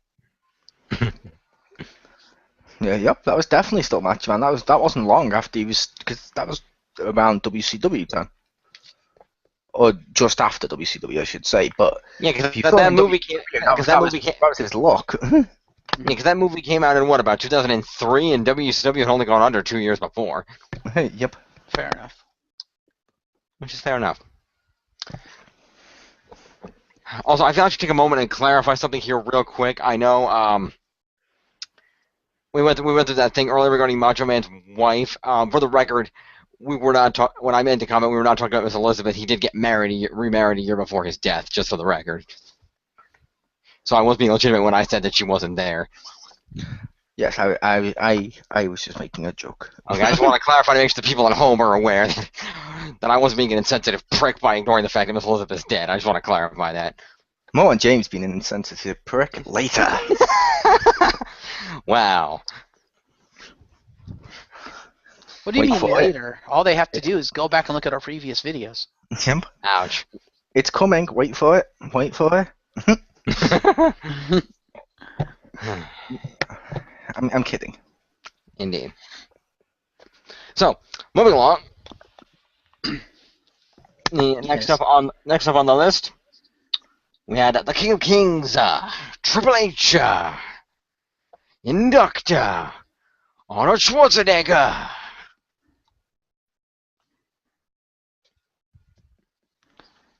That Yeah, happened. exactly. I liked Schwarzenegger's speech. I have to admit, I thought he gave a really Yeah. good speech. I mean, Triple H was just being Triple H. I will see. I was about to say, ironically, I will say I did like both speeches. It existed. It was the celebrity part that's normally not good, but I did like both of them. Like Triple H Yeah. played the crowd well. Like Yeah, he when did. he mentioned for love of Arnold for wrestling, and he mentioned, and just imagine if Arnold had been a wrestler, he comes pre-built with catchphrases, and just went. And like, oh yeah, he loses, no problem, I'll be back, and stuff like that. It's like I like that. My favorite part of Triple H's speech, I will admit, is when he's like, yeah, then there was a time that Arnold punched me in the face. Look, my nose wasn't always this big. And the new punch is hard, like really hard. Yep. A lot. Like, I'm still trying to get the swelling to go down. That was pretty funny. I like that.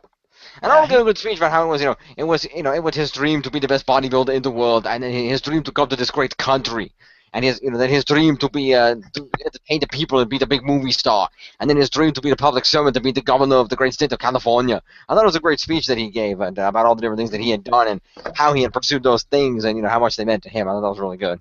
I also liked it where he turned it around to basically say how much respect he had for Triple H and got a round of applause for Triple H. As much as I don't like Triple H, that's still cool.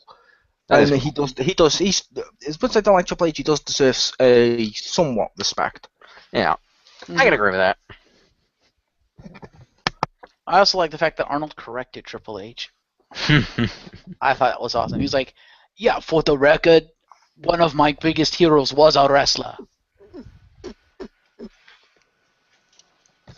I love that he goes on to say that his greatest hero, like I said, was a wrestler, and he has tremendous respect and admiration for wrestlers in the wrestling business because he had been a fan since he was a kid and stuff like that. Yeah. Yeah, but that is not what Triple H mentioned. No, he said that because Arnold mentioned it, what Triple H said Triple H was saying that Arnold's biggest inspiration and biggest hero and stuff was a bodybuilder, not a wrestler. Hence why Arnold chose to go into bodybuilding instead of wrestling. Arnold was like, that's not true. I chose to go into bodybuilding because I want to go into bodybuilding. But one of my biggest inspirations was a wrestler. But the fact of the matter is the wrestler inspired me to become a bodybuilder. But he was still a professional wrestler, and he was still my hero. Did you mention who it was? Yeah, I forgot his name. He was one of the biggest wrestlers, the champion in like Austria or something. Okay, fair enough. Yeah, that's right. He mentioned it. Otto or something like that. I think I he's remember that. Otto. Right, I remember that. I remember that now. Yeah, I couldn't remember the name. Now I remember. Which I will say, to Triple H's credit, just because the guy's a wrestler doesn't mean the guy's also not a bodybuilder. As like Triple H has mentioned before now, why he's got the fitness DVDs and has been on the cover of the magazines, he likes to think wrestlers are both. Right, but the guy he mentioned was a bodybuilder. It was the bodybuilder that inspired Arnold. When Arnold was just saying, well, yeah, that's true. I was also inspired by a wrestler. A champion wrestler was in fact one of my heroes. Yeah, he inspired me to go on to go do bodybuilding, and then the bodybuilder inspired me to do better and to go further. But the fact of the matter is, one of my oldest heroes is a wrestler, and I was like, I thought that was kind of funny and kind of interesting that he did that. yeah. Like I said, it was cool, and I thought it was good. I was just saying that, like you mentioned, he said that is true what Triple H said. I was just saying he wasn't correcting Triple H; he was just expanding upon it. Because correcting him implies what Triple H said was just a flat-out lie. Well, no, he's correcting him in that because Triple H actually said, because the whole thing behind Triple H's joke and stuff about Arnold going into wrestling and stuff was the fact, he was saying, what if Arnold had been inspired by a wrestler? And Arnold turned around and said, well, I was inspired by a wrestler, just not to go into wrestling. That's what he was correcting, was the fact that, one of my biggest heroes was in fact a wrestler. I just didn't go into wrestling. Yeah. Yeah, exactly. Which is fair enough. Yeah, but that's yeah, it was. But I was just saying he wasn't also. Yeah, I was just making the case it wasn't a correction, more of an expansion, because, like Arnold said, he was also inspired by the guy Triple H mentioned, who was a bodybuilder. mm-hmm. Right.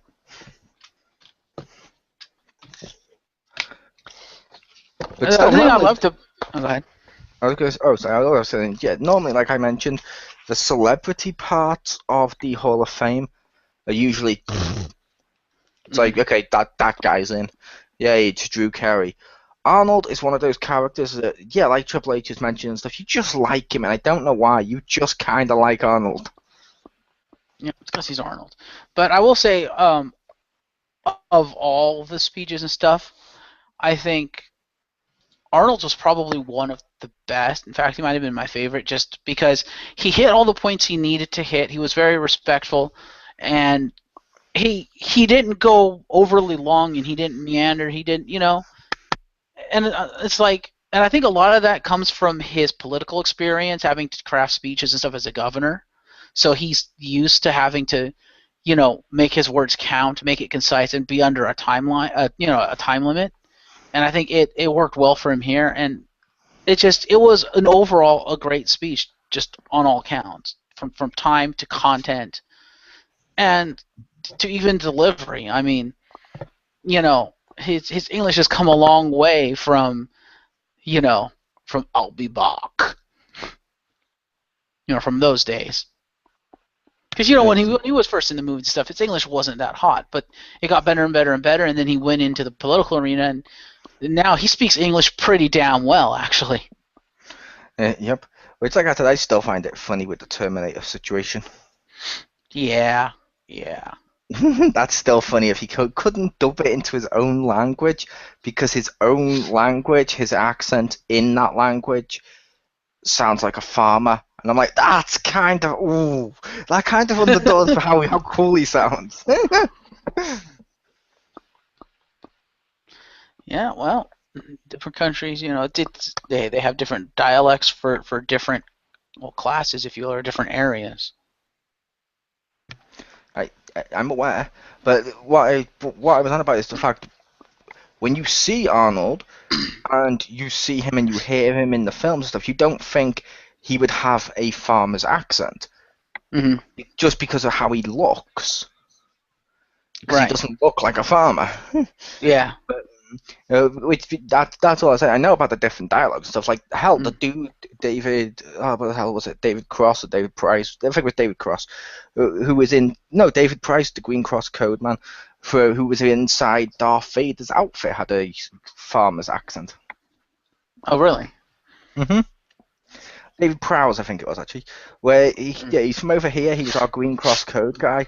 And he was a little disappointed that he couldn't do the Vader voice, because he delivered it on set.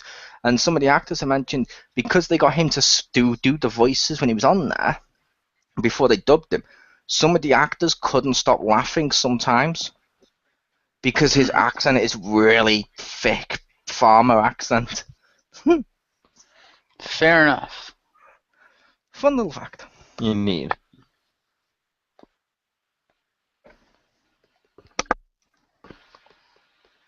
Fair enough. And of course, the final induction of the evening. We had the Heartbreak Kid, Shawn Michaels, come out to introduce his very, very good friend, Kevin Nash.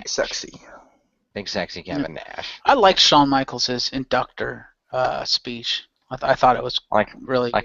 But then again, it's Shawn Michaels. I'd be surprised if his speech sucked. I was going to say, I like everything Shawn Michaels has ever said.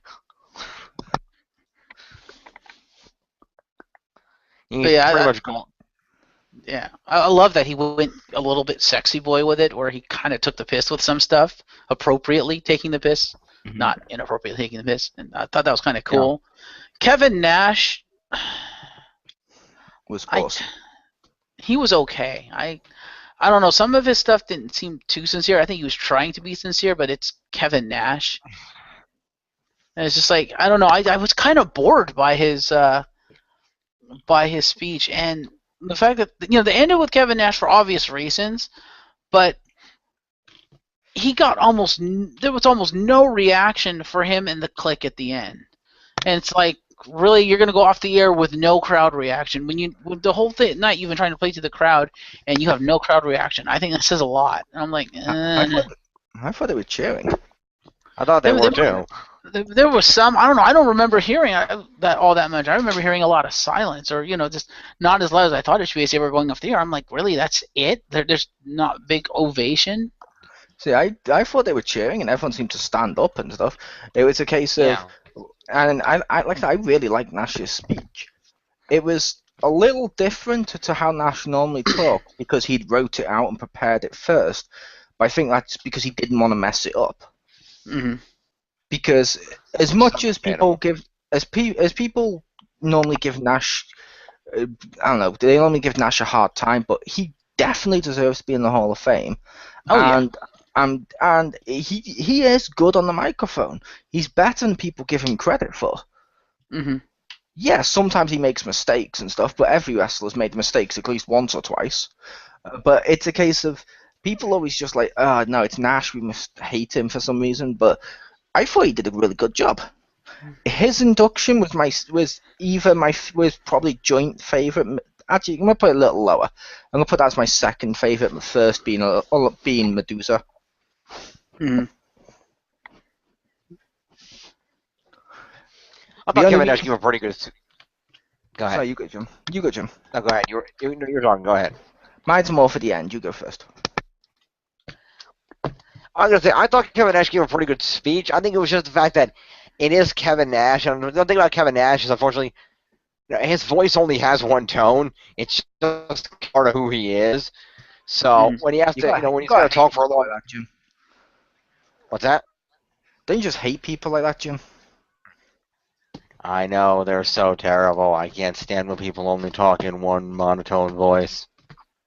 I don't see a difference. But anyway. Seriously, you can stop doing the voice now. Seriously, it's creepy. Stop. No, I'm done.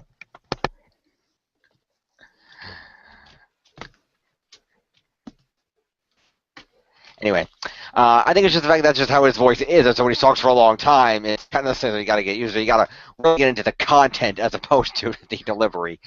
And I thought it was really great content. He talked about how Shawn Michaels called him up, and how his character developed over the years, and he was always not saying could always go back to bouncing. It just his career kind of just went along, and Vince called him to his house and told him he was going to become the champion, and he put up the pictures of Oz, which took balls.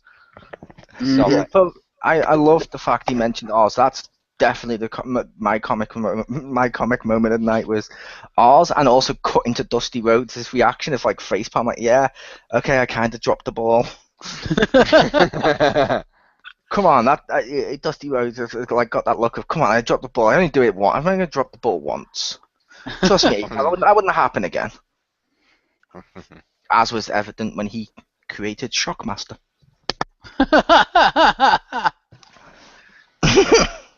And Dusty. Or Dustin, I should say. But no, I'm kidding. He didn't drop the ball with Dustin Rhodes.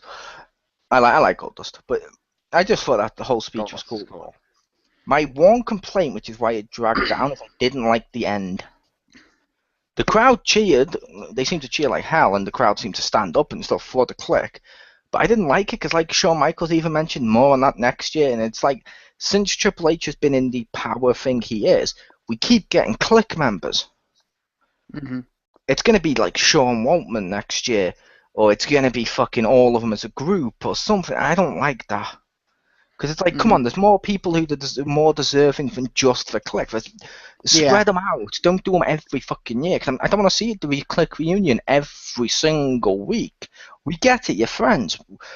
Cool, you did a lot for the business. Cool, I'm not discrediting that, but we don't need to see it all the time. Yeah. Mm-hmm. Although for Kevin Nash, I think it was appropriate that they came out. I mean, you knew it's going to happen, like you said. Yeah, I got kind of the feeling of they're doing it a little too much, but at the same time, I was like, it kind of needed to happen because I'm like, it's Kevin Nash. They need to be out there with him. It is, but like I said, they also did it for Scott Hall last year, and they did it for Shawn Michaels. And it's like they're going to do it for X-Pac, and it makes sense for each one of them. I'm not saying it doesn't make sense for each one, but one after the other just seems a little too much of the same thing. Yeah, agree I with can that. agree with that. I do agree with Jim of, yeah, Nash does have like almost one tone. I mean, he can go angry and stuff at times, and stuff like that. But when he's delivering a speech, it's normally in like more of one-ish tone, due to the fact Nash is one of those dudes that's sort of like a laid-back guy. Yeah. He's always been like one of these like dude types guy, and when I say dude, I mean the dude from Big Lebowski and stuff. Great film, people need to check that out. It is But a great film. he's more like that, which means he's more relaxed when he does those speeches. And as well as that, one thing we mentioned, like when you watch the Monday Night Wars or you watch anything with Nash in when he's talking about stuff, he's not a big person that puts himself over. Like Nash has gone on record before now whenever the people have interviewed about his career and stuff, of underselling himself. Mhm. Which means if writing a whole speech where you'll talk about how great you are and why you're in the Hall of Fame, obviously thanking the fans, but you have to mention how good you are. That's kind of a given with this, or what your career is about, might be a little out of his comfort zone. Because ironically, despite people thinking he has a big ego, he hardly ever puts himself over. True. Oh God, imagine I'm kind of glad that because I think he actually had one, but oh my God, Hulk Hogan.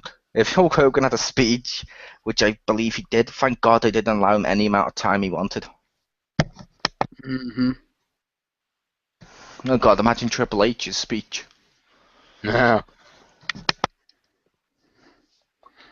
Well, given that it would be a Hall of Fame speech at WrestleMania, I'm going to say hour-long Triple H promo. Kind of, but I mean, just imagine his, because Nash will feel a little uncomfortable telling you how great he is. Triple H does not share that weakness. Yeah.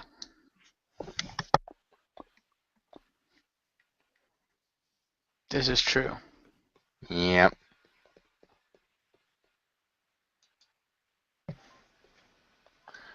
Alrighty. Well, we've kind of come to the end here. So, overall thoughts on the induction ceremony as a whole? Despite how odd the group was, as we pointed out, of who got inducted, ironically enough, it kind of worked. And I actually really enjoyed the Hall of Fame ceremony this year. I thought, on the whole, the inductions were all really good and really well done. I thought it was long. I thought it was way too fucking long, but I enjoyed myself. To be fair, that's the full-length versions. You're probably used to them cutting it down for an hour for TV. Yeah. That would be the reason it's long. Mm-hmm. No, I'm just mean in general. Just I thought some of the speeches were a little too long, and like I said, some of them were rambling. Some of them, some of them went, said the same thing over and over and over again, like 10 fucking times. It's like, really?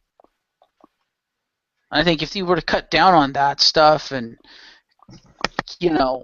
not rambling stuff, I think you could probably cut like maybe an hour off it. Which still 3 hours is still long as hell, but better than 4. Fair enough. And personally, I liked the Hall of Fame as a whole, if that makes sense. There was a load of parts I had problems with. Yeah. I agree with Jim on Speech of the Night. That fucking... I don't want to say that because that sounds disrespectful, but for lack of a better term, just because WWE likes to use this all the time for everything, stole the show. However, my favorite inductee is still Alondra Blaze, just with all the package. Like, Natalia hit all the right marks. She hit all the right marks. She even did the jokes and had like a prop with the women's wrestling title and stuff. So that was pretty cool. I think the click bit was bad, and the bit just at the end, and the bit with Connor and stuff was handled a little badly, and it seems like it was for the wrong reasons. But overall, it's still worth checking out if you're a wrestling fan. I mean, if you're a wrestling fan, you can listen to wrestlers talk for fucking ages. Like, I've spent the entire day before now just listening to fucking wrestling stuff on that Legends of Wrestling stuff, and it's like, for me, it was like watch the red carpet event and watch all 4 hours. And I was like, I wish it was longer. Ironically, I have the opposite of Marcus. I wish it was longer. I just want to hear these guys talk like this over and over again. Now, the red carpet was awesome. For those who have the network, you need to check out the red carpet. It was great. And for once, it was Michael Cole not being douchey and actually doing legitimate, like almost legitimate journalism, legitimate interviews and stuff. Yeah, it's because he couldn't really sell himself as being the douche in a building that had Hulk Hogan. Ha! That'd basically be like you saying, well, for the purposes of this podcast, I'm the boring one. When you're in a podcast with James. Thank you. True.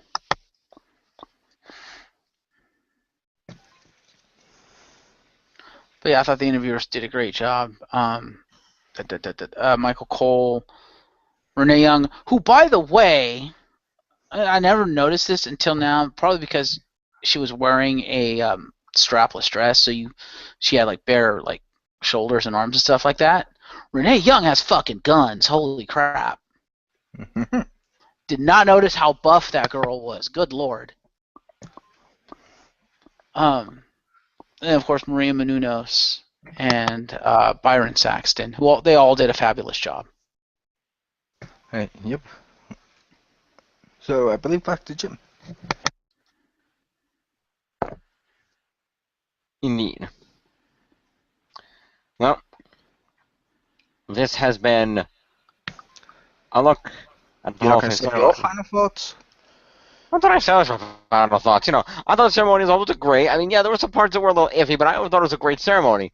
It's just somebody, I don't remember who it was, but one of them mentioned just how great a night that is. 1 minute you're like crying, the next minute you're laughing. It's such a great feeling of community and feel like you're part of something greater and just celebrating, these guys, men and women who have done so much for the industry. And it's just a lot of fun to see. And yeah, it's got some downsides here and there. Hulk Hogan will act like a douche, or something's being done for a wrong. What's that? Or Ric Flair also acting like a douche. That too. Or something being done for the wrong reason. But overall, I think the ceremony as a whole was a big success, and it was great to see. And I like watching those guys give those speeches and kind of be inducted. I thought it was good. Nice. Yeah. So with that, this has been a look at the WWE Hall of Fame ceremony 2015. We'll hopefully look at 2016 ceremony next year. We'll see who the inductees end up being for that. Should be fun. Fingers crossed for Doink the Clown. Yes. Or Kamala's legs. That's not right. I'm going to go on record as saying if he has in fact now retired after WrestleMania, I'm going to go on record as saying next year Sting is going in the Hall of Fame. He might do. Well, I don't know, Now, because didn't he come out on Raw and give like a slight grin when people started chanting Undertaker at him? Yep. So yeah, if he does that, then probably not. Although they could Yeah. still do it and have that be his last match. That could be interesting. I could see that happening. Although honestly, what I would do if they are going to do that, well, no, actually, no, that one works. So yeah, that's what I would do, and have DDP induct him or something.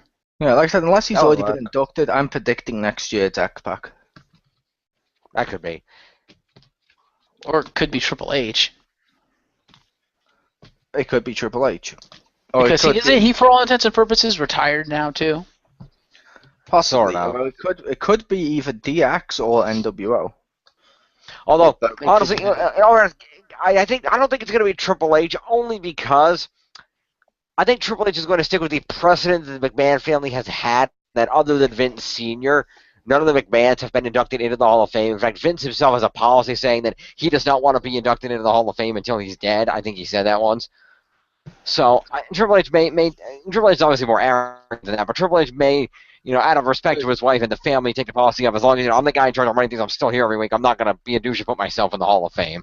To be fair, I don't think that's Triple H being more arrogant Yeah, I was than about to them. say the same thing. I think it's just because he's been an on-screen character actually wrestling for so many years that as much as I don't like him, I would also make the case that he equally definitely deserves to go in. Yes, Vince would deserve to go in for other reasons and stuff, but Triple H as a wrestler, with all the stuff he's done, it's especially with all the championships too. It's kind of like, you know what I mean? It's sort of like he kind of should go in.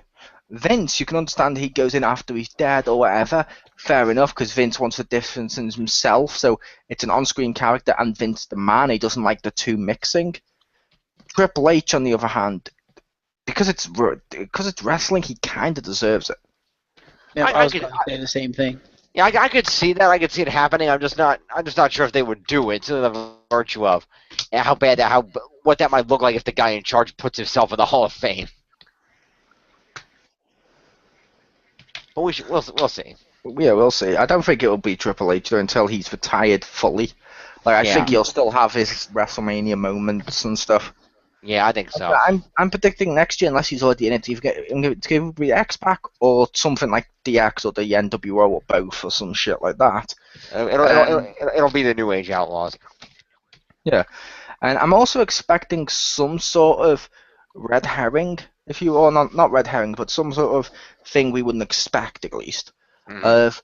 Because Macho Man, okay, I understand it. This was like how many years after he died, so it's kind of like he had to go in. Yeah. In terms of Vince's and WWE's eyes, Ultimate Warrior was cool and stuff, but I think we're going to get someone newer than those two in there because they also like those new ones. And ironically, I could see it being, as much as I don't like him and I don't want him to go in there, I could see it being someone like Goldberg. I could see it being Goldberg. Honestly, given that it's been a few years, and given that he's still been with the company, but he's been gone for a few years, I could see the Edge.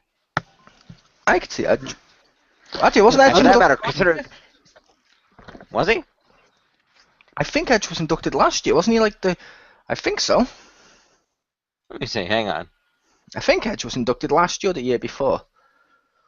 He might have been. I didn't think of that, but maybe he was. Speaking of My Edge, memories that's have been another person. That's another person they interviewed on the red carpet. They interviewed Christian. Christian was there, and Renee asked him, "So where the hell have you been?" He goes, "Shooting a TV show with Edge." That's who they should induct into the Hall of They Fame, weren't Marcus. Who's that? In 2016, they should introduce that wrestler and put him into the Hall of Fame of the undefeated Snitsky. The year after that, it should be the undefeated Snitsky. The year after that, the undefeated Snitsky. You know, I reckon unless he comes back for one last run, I could totally see The Rock being inducted next year. That could happen also. Yep. I also don't leave this hangout when we've done, by the way, because I have something to say before we swap over, because I'll be taken off when we swap over. Fair enough. Let's scroll back here. Did you find Edge? I'm checking. He was not inducted last year.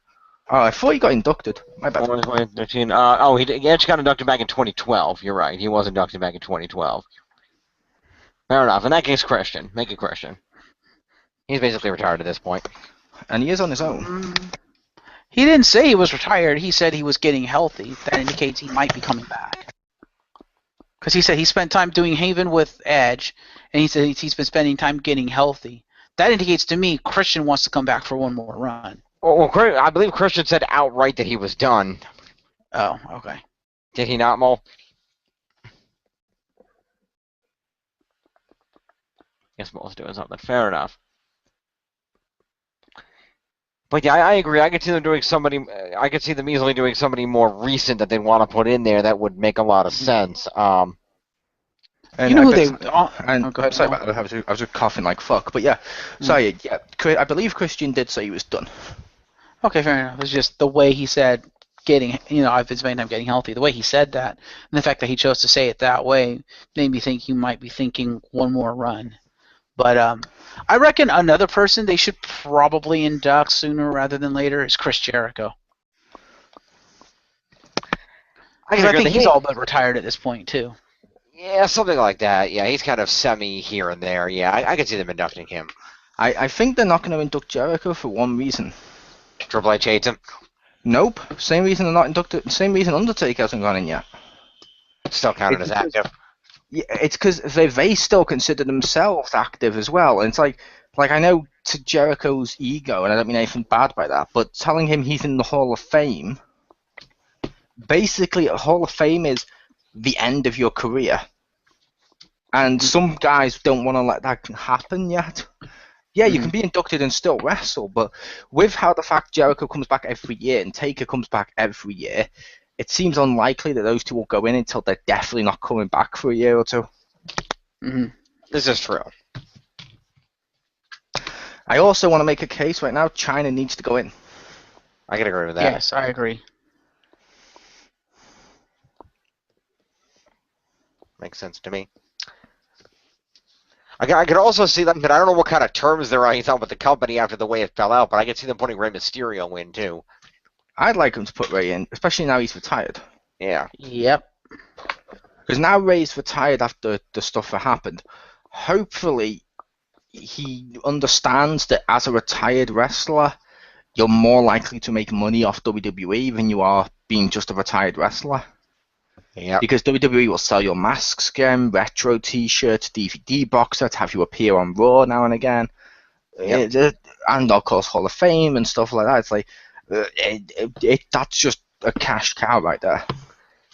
It is. Well, the difference being that I don't think Rey Mysterio wants to be retired. I think because he's still wrestling in Mexico. I think WWE forced him into it because they had nothing for him and they were tired of him injuring his knees every 5 minutes. Also, just so it happens on TV one year, the year the Hall of Fame appears on April 1st, I want it to be an empty arena, and I want Virgil to be the only person there for an induction. Nice. Lonely Virgil. No, I'm kidding, but Virgil should go in. Mm-hmm. I can agree with Unless that. he's already in. I don't think Virgil's in. No. He might have come in as part of Ted DiBiase's property. There you go. But yes, I think we're just randomly jibber-jabbering at this point. Pretty much. So take us home, Jim. And also trying to say people who we think should go in. Yeah, I mean, that's part of the Hall of Fame. That's certainly some valid things to say. I can also see, given that I don't think, as in my memory is not the best I can list here, I don't think he's in yet. I could see JBL going in also. I could see someone like JBL as well. And I can't remember. I think Ron Simmons is in, isn't he already?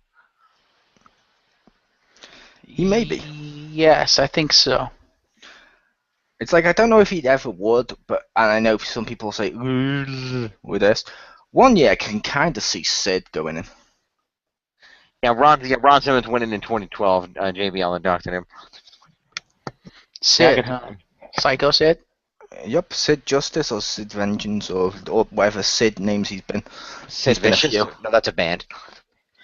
He's been Sid Vicious. Okay, that's also. I think it's also a musician, isn't it? Yeah, but he's been Sid Vicious, Sid Justice. I think he's been various Sid somethings. Mm-hmm. But yeah, Psycho Sid, he needs to go in. Mm-hmm. I can agree with that. And of course, just because I keep making this case, Michael Hayes. Michael Hayes, yeah, he's Yes. backstage. He should be in. Oh, I don't just mean backstage. I just mean for the stuff he did with the Freebirds alone should get him into that Hall of Fame. Oh yeah, I just meant the fact that he's still around, so there's no reason for him not to be in. It's not like they have to go find him and convince him. Yeah. That was just the point I was making. Oh, so what you're saying is Bray Wyatt wanted to be in the Hall of Fame this year? That's what he meant by find me? Exactly. You finally understand. But yeah, take it. Yeah. I could also see, given the fact that he's probably close to retirement, if he retires, I could see Kane being inducted. I could see Kane being inducted, but I think Kane being Kane wouldn't want to be inducted till Undertaker's in there. True. I can understand that. I could also see Mark Henry being inducted because he's probably going to retire soon too. I could see that. That could work, yeah. I could see Mark Henry, certainly. All How right. hilarious would it be for a Hall of Fame ceremony if Marty Jannetty gets inducted, Ha. and after he's taken his Hall of Fame things, Shawn Michaels turns on and kicks him in the face again? and then throws his head through the Titantron screen. Yeah, how amazing would that be? I'd feel so sorry for Jannetty. I know. That'd be so sad.